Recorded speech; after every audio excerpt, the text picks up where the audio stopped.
Welcome to our channel. So ఈరోజు మనతో పాటు ఉన్నారు శ్రీ రాజ్ కుమార్ గారు from school of real estate. Hi sir, welcome to our show, the bro show. So so me real estate journey ఎలా start అయింది sir? యాక్చువల్గా నేను ఈస్ట్ గోదావరిలో ఒక చిన్న ఊరు నుంచి వచ్చాను. నేను హైదరాబాద్లో అందరిలాగే ఫస్ట్ చదువుకుని ఉద్యోగం చేయాలనే కాన్సెప్ట్తోనే చాలా నాళ్ళు ఉద్యోగం చేశాను. ఒక కార్పొరేట్స్ కంపెనీలో పనిచేశాను. నేను ఒక మోటరోలా కంపెనీ అసోసియేట్ కంపెనీలో డైరెక్టర్ లెవెల్కి వెళ్ళాను అనమాట. నేను ఐఎం కలకట్టాలో సప్లై చైన్ మేనేజ్మెంట్ చదివిన తర్వాత సో ఇవన్నీ చేసి నేను ఆల్మోస్ట్ నాకు 50 ఏళ్ళు వచ్చే వరకు నేను ఉద్యోగం పురుష లక్షణం అన్నట్టు ఉద్యోగమే చేసుకుంటూ వెళ్ళిపోయాను. మనకు చిన్నప్పటి నుంచి మనకు ఒక ఉంటుంది, అందరూ బాగా చదువుకుని ఉద్యోగం చేయాలని దీవిస్తారు తప్ప బాగా చదువుకుని వ్యాపారం చేయాలని ఎవరు చెప్పరు మనకి. సో మనందరి మైండ్ సెట్ అలాగే ఉంటుంది.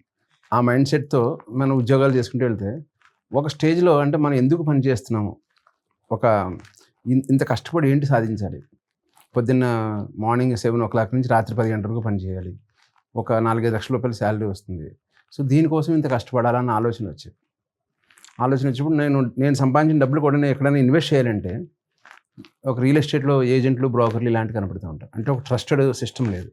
నేనే ఈ సిస్టమ్ ఎందుకు చేంజ్ చేయకూడదు, రియల్ ఎస్టేట్లో ఒక ట్రస్టెడ్ వెల్త్ అడ్వైజర్స్ ఎందుకు ఉండకూడదు, రియల్ ఎస్టేట్ కూడా ఒక జాబ్లో ఎందుకు తీసుకోకూడదు అన్న కాన్సెప్ట్ వచ్చి నాకు కరెక్ట్గా 50 years వచ్చినప్పుడు నేను రిజైన్ చేస్తాను జాబ్. నేను రియల్ ఎస్టేట్ని కెరీర్ కింద తీసుకుందామని డిసైడ్ చేసినప్పుడు చాలామంది నన్ను ఒక ఫూల్ కింద చూశారు. They laughed at me. ఎందుకంటే ఇంత జాబ్ వదిలేసి ఒక డైరెక్టర్ లెవెల్లో ఉండి నువ్వు రియల్ ఎస్టేట్ ఏంటి అంటే నువ్వు ఒక బ్రోకర్ ఏజెంటా అంట మొదలెట్టారు. సో అలా కాదు, రియల్ ఎస్టేట్ని మార్చాలి, రియల్ ఎస్టేట్ కూడా ఒక వాల్యుబుల్ కెరీర్ ఉంటుంది, సాఫ్ట్వేర్ కంటే పెద్ద కెరీర్ అని చెప్పడం కోసం the school of real estate అని స్టార్ట్ చేసింది. School of real estate purpose ఏంటంటే మేము సర్టిఫైడ్ వెల్త్ అడ్వైజర్ని ట్రైన్ చేస్తాం.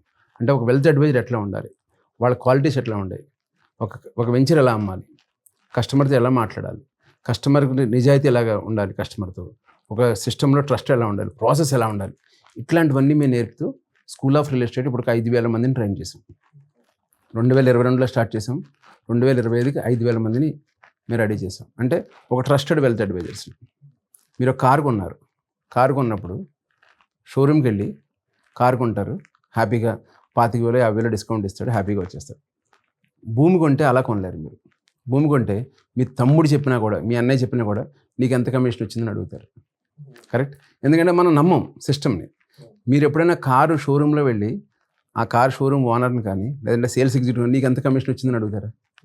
ఎందుకు అడగరు? ఎందుకంటే you believe that system is there. వాడికి వస్తుంది మార్జిన్, ఒక 5% ఉంటుంది, 4% ఉంటుంది, 3% ఉంటుంది, ఒక డీలర్ కమిషన్ ఉంటుంది, డిస్ట్రిబ్యూటర్ కమిషన్ ఉంటుంది, ఇలాగ నమ్ముతాం. కానీ రియల్ ఎస్టేట్కి వచ్చేసరికి ఈ సిస్టమ్ కరెక్ట్గా లేదు. 5,000 సైట్ 10,000కి అమ్ముతారు, 10,000 సైట్ 25,000కి అమ్ముతారు.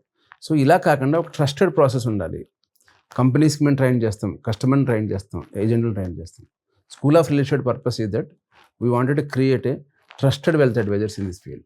సో నేను ఇలా కెరీర్ స్టార్ట్ చేసి రియల్ ఎస్టేట్లో ఈరోజు చాలా హ్యాపీగా, అంటే సక్సెస్ఫుల్గా సాఫ్ట్వేర్ కంటే real estate is the best career అని మేము ప్రూవ్ చేస్తున్నాం. Very good sir, very good. So ఇప్పుడు ప్రాపర్టీ ఇన్వెస్ట్మెంట్ విషయానికి వస్తే, సో ఇప్పుడు ఇతర మెట్రో సిటీస్ మనం చూస్తున్నాం, బెంగళూరు కానీ చెన్నై కానీ ఇవైతే. సో హైదరాబాద్ ఎలా డిఫరెంట్గా ఉంది సార్ ఇప్పుడున్న ఇన్వెస్ట్మెంట్ ప్రకారం? ప్రజెంట్ ఇండియాలో the best city for investment is Hyderabad. Not only Hyderabad is, even north people కానీ సౌత్ పీపుల్ కానీ ఈవెన్ ఢిల్లీ, బాంబే నుంచి కూడా హైదరాబాద్ చూస్తాను. నిన్నే ఒక న్యూస్ చూశాను నేను, అజయ్ దేవగన్ వాళ్ళు ఫ్యూచర్ సిటీలో స్టూడియోస్ ఓపెన్ చేస్తున్నారు. అంటే బాంబే నుంచి వచ్చి హైదరాబాద్లో ఇన్వెస్ట్ చేస్తున్నారు. ఓకే. బై హైదరాబాద్. అంటే హైదరాబాద్కి జియోగ్రఫికల్గా చాలా అడ్వాంటేజ్ ఉంది.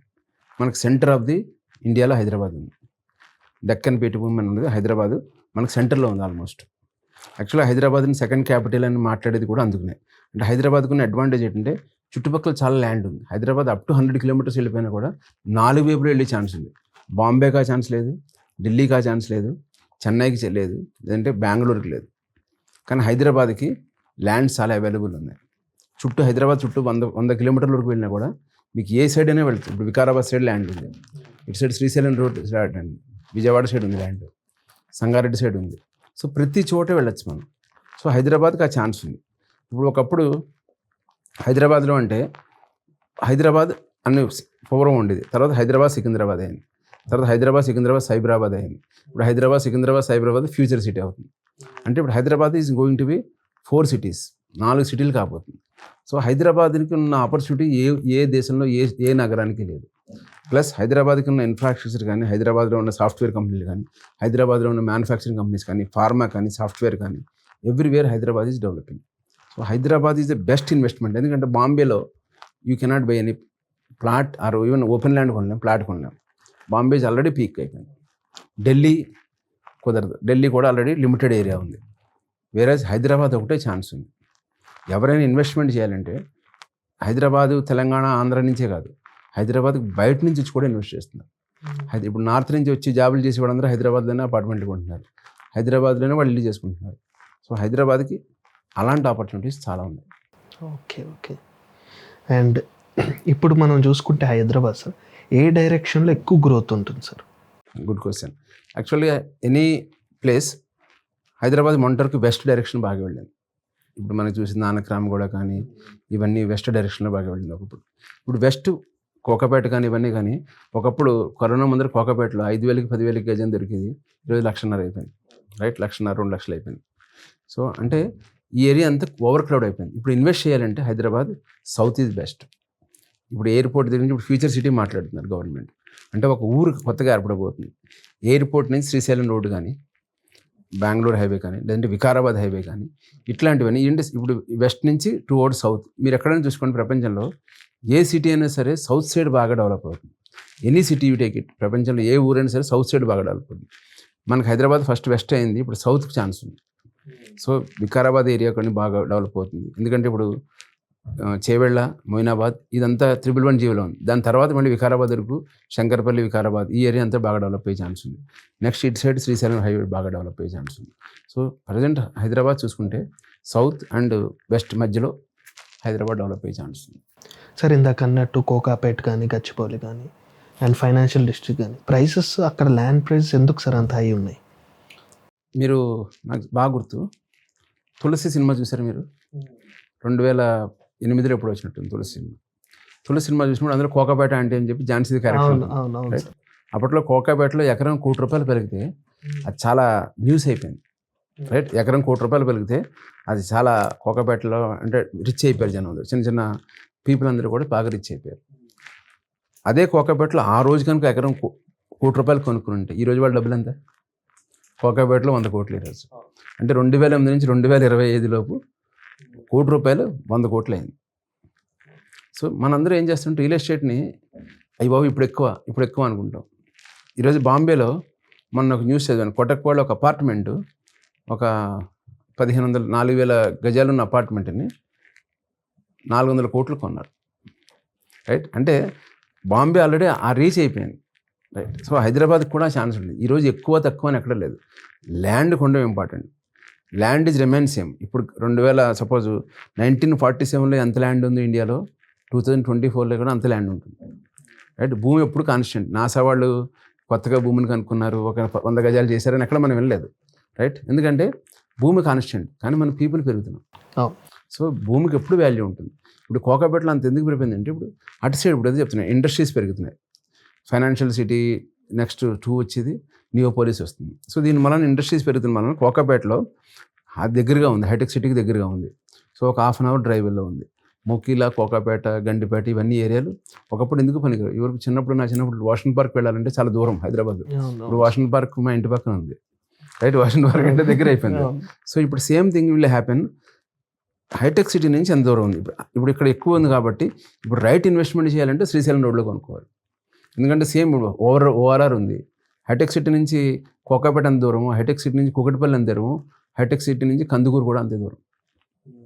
రైట్, కిలోమీటర్స్ పెరగచ్చు. హైదరాబాద్ని డిస్టెన్స్లో మెయింటైన్ చేస్తాం కానీ మనం కిలోమీటర్స్లో చూడడం. ఎంతసేపు టైం పడుతుంది, గంట పడుతుంది ట్రావెల్ టైం, ఎన్ని కిలోమీటర్లు అని కాదు. ఇటు సైడ్ ట్రాఫిక్ ఉంది, అటు సైడ్ ఉంది. సో నేను అనుకునేది ఇప్పుడు కోకాపేటకి, గండిపేటకి ఎలా ఛాన్స్ ఉందో ఇంకో 5 ఏళ్ళలో ఫ్యూచర్ సిటీ అలా కాబోతుంది. సో అటు సైడ్ ఇన్వెస్ట్ చేయడం కోకాపేట కంటే కోకాపేట ఆల్రెడీ ఓవర్ క్రౌడ్ అయిపోయింది. కోకాపేట ఆల్రెడీ ప్రైస్ ఎక్కువైంది. ప్రైస్ ఎక్కువ ఉన్నప్పుడు కాదు, ప్రైస్ తక్కువ ఉన్నప్పుడు కొనుక్కోవాలి. సో ఇప్పుడు ఇన్వెస్ట్మెంట్కి ఇప్పుడు మనం ఓఆర్ఆర్ ఎక్స్పాన్షన్ చూస్తున్నాం, అలాగే మెట్రో సిటీ డెవలప్మెంట్ చూస్తున్నాం. ఆ డెవలప్మెంట్స్ మన ల్యాండ్ ప్రైస్ మీద ఎంత ఇంపాక్ట్ చూపిస్తుంది? మీరు హైదరాబాద్ చూసుకోండి, ఈ వరకు ఇన్నర్ రింగ్ రోడ్ అంటే ఏంటి? మన బేగంపేట, వనస్థలం, బాగంపేట, ఎల్బీ నగరు, మెహదీపట్నం ఇవన్నీ ఇన్నర్ రింగ్ రోడ్. ఈరోజు ఇన్నర్ రింగ్ రోడ్లో మీరు కొనే పరిస్థితి ఉందా? లేదు. ఇన్నర్ రింగ్ రోడ్ ప్లేస్ కూడా లేదు. తర్వాత ఓఆర్ఆర్ వచ్చింది. 2012లో ఓఆర్ఆర్ వచ్చింది. 2012లో ఓఆర్ఆర్ వచ్చినప్పుడు కూడా అసలు ఓఆర్ఆర్ ఎందుకని మనకు అనిపించింది. ఈరోజు ఓఆర్ఆర్ చుట్టూరా కూడా సిటీ ఏర్పడింది. తర్వాత ఫ్యూచర్ కాకపోతే త్రిబుల్ ఆర్. సో ఈ త్రిబుల్ ఆర్ చుట్టూరా సిటీ కాబోతుంది. సో డెఫినెట్గా ఇంపాక్ట్ ఏముంటుందంటే త్రిబుల్ ఆర్ వరకు హైదరాబాద్ వెళ్ళినప్పుడు ఈ ప్రైస్లో ఉన్న ప్రైస్లు ఇప్పుడు సపోజ్ ఓఆర్ఆర్ చుట్టూరా ఉన్న ప్లేస్లన్నీ కూడా మళ్ళీ కాస్ట్లీ ప్లేస్లు అవుతాయి.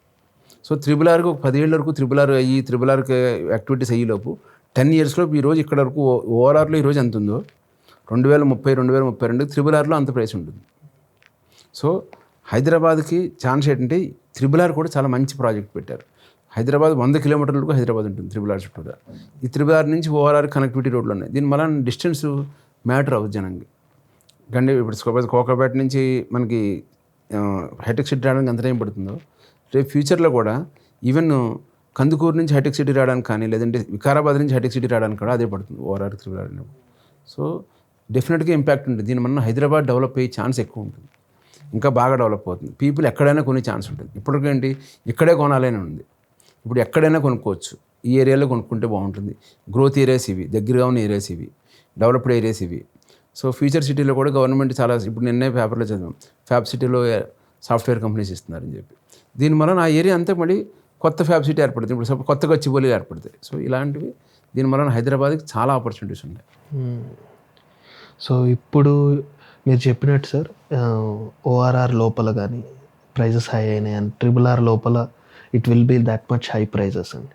సో ఇప్పుడు ఇన్వెస్టర్ విషయానికి వస్తే సార్ ఏ ప్లేస్లో కొంటే బెస్ట్ అండ్ హిడెన్ జెమ్స్ ఏంటి సార్, అంటే hot spots of the Hyderabad? చాలామంది మనం చేసే మిస్టేక్ ఏంటంటే మా ఇంటి దగ్గర మా ఆఫీస్ దగ్గర పక్కన కొనుక్కోవాలనుకుంటాం. అక్కడ ఆల్రెడీ హై ప్రైస్లు ఉంటాయి. ఇంటి దగ్గర కానీ మనం ఇప్పుడు సపోజ్ కూకట్పల్లి ఉంటున్నాం. కూకట్పల్లి కొనుక్కోవాలంటే ఈరోజు కూకట్పల్లి 3.5 లక్షల గజం ఉంది. సో ఇక్కడ దగ్గర ఉంది అనుకుంటాం మనం. అలా కాకుండా చాలామంది చేసే మిస్టేక్ ఏంటంటే పీక్ అయిపోయినప్పుడు మిడిల్ క్లాస్ అందరూ బాగా పీక్ అయిపోయిన చోట వెళ్ళి కొనుక్కుంటారు. కానీ నిజంగా ఎవరైనా చూడండి రిచ్ క్లాస్ అందరూ కూడా రేపు ఫ్యూచర్ ఎక్కడ కాబోతుందో అక్కడ కొంటారు. నేను బాగా అందరికీ ఒక ఎగ్జాంపుల్ చెప్తాను. ఎన్టీ రామారావు గారు, నాగేశ్వరరావు గారు చెన్నై నుంచి హైదరాబాద్ వచ్చారు. చెన్నై నుంచి వచ్చినప్పుడు ఎన్టీ రామారావు గారు హైదరాబాద్ అప్పుడు సిటీ సెంటర్ ఏంటి? అబిడ్స్ కోటి, కరెక్ట్ కదా? అప్పుడు అబిడ్స్ కోటిలో రామారావు గారు ఒక ఎకరం పైన స్థలం కొని ఎన్టీఆర్ ఎస్టేట్ అని చెప్పి రామకృష్ణ థియేటర్, ఆహ్వానం హోటల్ ఇవన్నీ కట్టారు.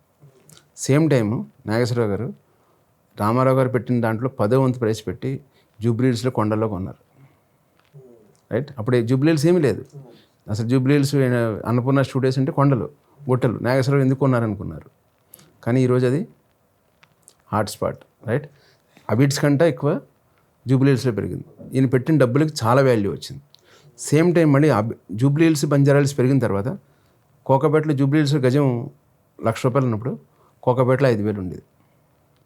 జూబ్లీహిల్స్లో 3 లక్షల గజం అయినప్పుడు కోకాపేటలో 1,00,000 అయింది గజం. ఏది పెరిగింది? కోకాపేటలో పెరిగింది. సో మనం ఎప్పుడైనా సరే మిడిల్ క్లాస్ ఏం చేస్తారంటే ఏరియా డెవలప్ అయిన తర్వాత వస్తారు, ఆ ఏరియాకి వచ్చి కొంటారు. కానీ ఫ్యూచర్ క్లాస్ అంటే దాన్ని రిచ్ క్లాస్ అయినా సరే, మంచి ఇన్వెస్టర్స్ అయినా ఏదైనా సరే, వాళ్ళు ఎక్కడ డెవలప్ అవుతుందో ముందర వీళ్ళు అక్కడ కొంటారు. మనం ఆ హ్యాబిట్ మార్చుకోగలిగితే మనందరూ కూడా రిచ్ అవుతాం. సో ఎక్కడ డెవలప్ కాబోతుంది, ఓపిక ఉండాలి. ఈరోజు రాత్రికి రాత్రి మిరాకిల్స్ అయిపోవు. రియల్ ఎస్టేట్లో మీరు కొన్న ప్లేస్ రేపటికి డబుల్ అయిపోదు. చాలామంది రేపు డబుల్ అయిపోవాలి, ఎల్లుండి డబుల్ అయిపోవాలంటే అవ్వదు. 1 ఇయర్లో 2 ఇయర్స్లో కూడా అవ్వదు, 3 ఇయర్స్లో కూడా అవ్వదు. కనీసం ఒక 5 ఇయర్స్ ఓపిక ఉండాలి. ఒక స్థలం కొంటే మీరు కనీసం 5 ఏళ్ళు ఆగేలా ఉండాలి. డెఫినెట్గా పెరుగుతుంది. ఎందుకంటే నేను ఒక ప్రపంచ బ్యాంక్ సర్వే చదివాను. 2040కి ప్రపంచ జనాభాలో ఏ ఊరైనా సరే, not only in India, any country, 70% people will migrate to cities. ఈ స్టేట్మెంట్ కరెక్టే కదా? ఇప్పుడే మనం పల్లెటూరు లేవు, మనందరూ పల్లెటూరు నుంచి వచ్చిన వాళ్ళం, ఇప్పుడు సిటీ వచ్చేసాం. ఇంకా మన ఫ్యూచర్ జనరేషన్లో పల్లెటూరులో ఉండేవాళ్ళు ఎవరు ఉండరు. ఉన్నా కూడా చిన్న చిన్న బిజినెస్ అంటే 70% ఇప్పుడు చదువుకున్న పిల్లలందరూ కూడా హైదరాబాద్ వస్తున్నారు, బెంగళూరు వెళ్తున్నారు, చెన్నై వెళ్తున్నారు. సో మీరు ఆంధ్ర తెలంగాణలో జనాభా 8 కోట్లు ఉన్నారు. జస్ట్ ఎగ్జాంపుల్ చెప్తున్నారు. 8 కోట్ల జనాభా ఉన్నారు. 8 కోట్ల జనాభాలో చదువుకున్న వాళ్ళు 70% మైగ్రేట్ అయిపోతున్నారు కదా. ఊళ్ళో ఎవరు ఉంటున్నారు? చిన్న చిన్న వ్యాపారాలు చేసుకునే వాళ్ళు, గవర్నమెంట్ ఉద్యోగులు తప్ప మిగతా అందరూ మైగ్రేట్ అయిపోతున్నారు. చదువుకున్న వాళ్ళు ఎవరు ఊళ్ళోకి ఉండి అక్కడ ఆపర్చునిటీస్ లేవు. వర్క్ ఫ్రమ్ హోమ్ కూడా ఇప్పుడు తీసేసారు, వర్క్ కొన్నాళ్ళు ఉండేది. సో 70% పీపుల్ అంటే 8 కోట్ల మందిలో కనీసం 70% పీపుల్ చదువుకున్న వాళ్ళు ఉన్నారు. రేపు ఫ్యూచర్ జనరేషన్ ఏదైనా అయినా కూడా కనీసం 3-4 కోట్లు, అంటే అంతమంది అలా చదువుకుని 3-4 కోట్ల మంది సిటీస్కి మైగ్రేట్ అవుతారు. సర్వే ప్రకారం హైదరాబాద్కి, ఆంధ్ర తెలంగాణలో 70% పీపుల్ హైదరాబాద్కి వస్తారు, 20% బెంగళూరుకి వెళ్తారు, 10% చెన్నైకి వెళ్తారు. ఇంకా ఆంధ్ర రావడానికి టైం పడుతుంది. సో ఇంకొక 5-6 ఏళ్ళు హైదరాబాద్ మీదే ప్రెజర్ ఎక్కువ ఉంటుంది, హైదరాబాద్కి జనం వస్తారు. ఒక 3 కోట్ల మంది నెక్స్ట్ 10 ఏళ్ళలో హైదరాబాద్ రాబోతున్నారు. ఈరోజు హైదరాబాద్ జనాభా 1.2 CR. 2040కి హైదరాబాద్లో 3,000 కోట్లు, ఇంకొక 3 కోట్ల మంది రాబోతున్నారు. ఇంతనే హైదరాబాద్ ఎక్కడ భరిస్తుంది? హైదరాబాద్ సరిపోతుందా? సో హైదరాబాద్కి ఎక్స్పెండ్ అవ్వాలి అంటే హైదరాబాద్ లాంటివి ఇంకో 3 అవ్వాలి. సో అంత ఆపర్చునిటీ ఉంది హైదరాబాద్. సాధారణంగా మనం ఏం చేస్తాం, కూకట్పల్లిలో కొందామా, లేదంటే మియాపూర్లో కొందామా, లేదంటే జూబ్లీహిల్స్లో కొందామా, బంజారాహిల్స్లో కొందామా, మణికొండలో కొందామా అని చూస్తాం. ఇదే మన మిస్టేక్, ఇదే మన అప్రోచ్లో రాంగ్. దీనికంటే కందుకూరులో కొనండి, వికారాబాద్లో కొనండి, లేదంటే జహీరాబాద్లో కొనండి. ఇవన్నీ కూడా రేపు హైదరాబాదే. ఇప్పుడు ఆల్రెడీ హైదరాబాద్ హెచ్ఎండి పరిధి పెంచారు, రేపు ఇవన్నీ కూడా హైదరాబాద్ కాబోతున్నాయి. 10 ఏళ్ళలో హైదరాబాద్కి 3 కోట్ల మంది జనాభా హైదరాబాద్లో ఉండబోతుంటే హైదరాబాద్ జహీరాబాద్ వరకు ఉంటుంది, హైదరాబాద్ వికారాబాద్ వరకు ఉంటుంది, హైదరాబాద్ కందుకూరు వరకు ఉంటుంది, హైదరాబాద్ చౌటప్పల్ వరకు ఉంటుంది.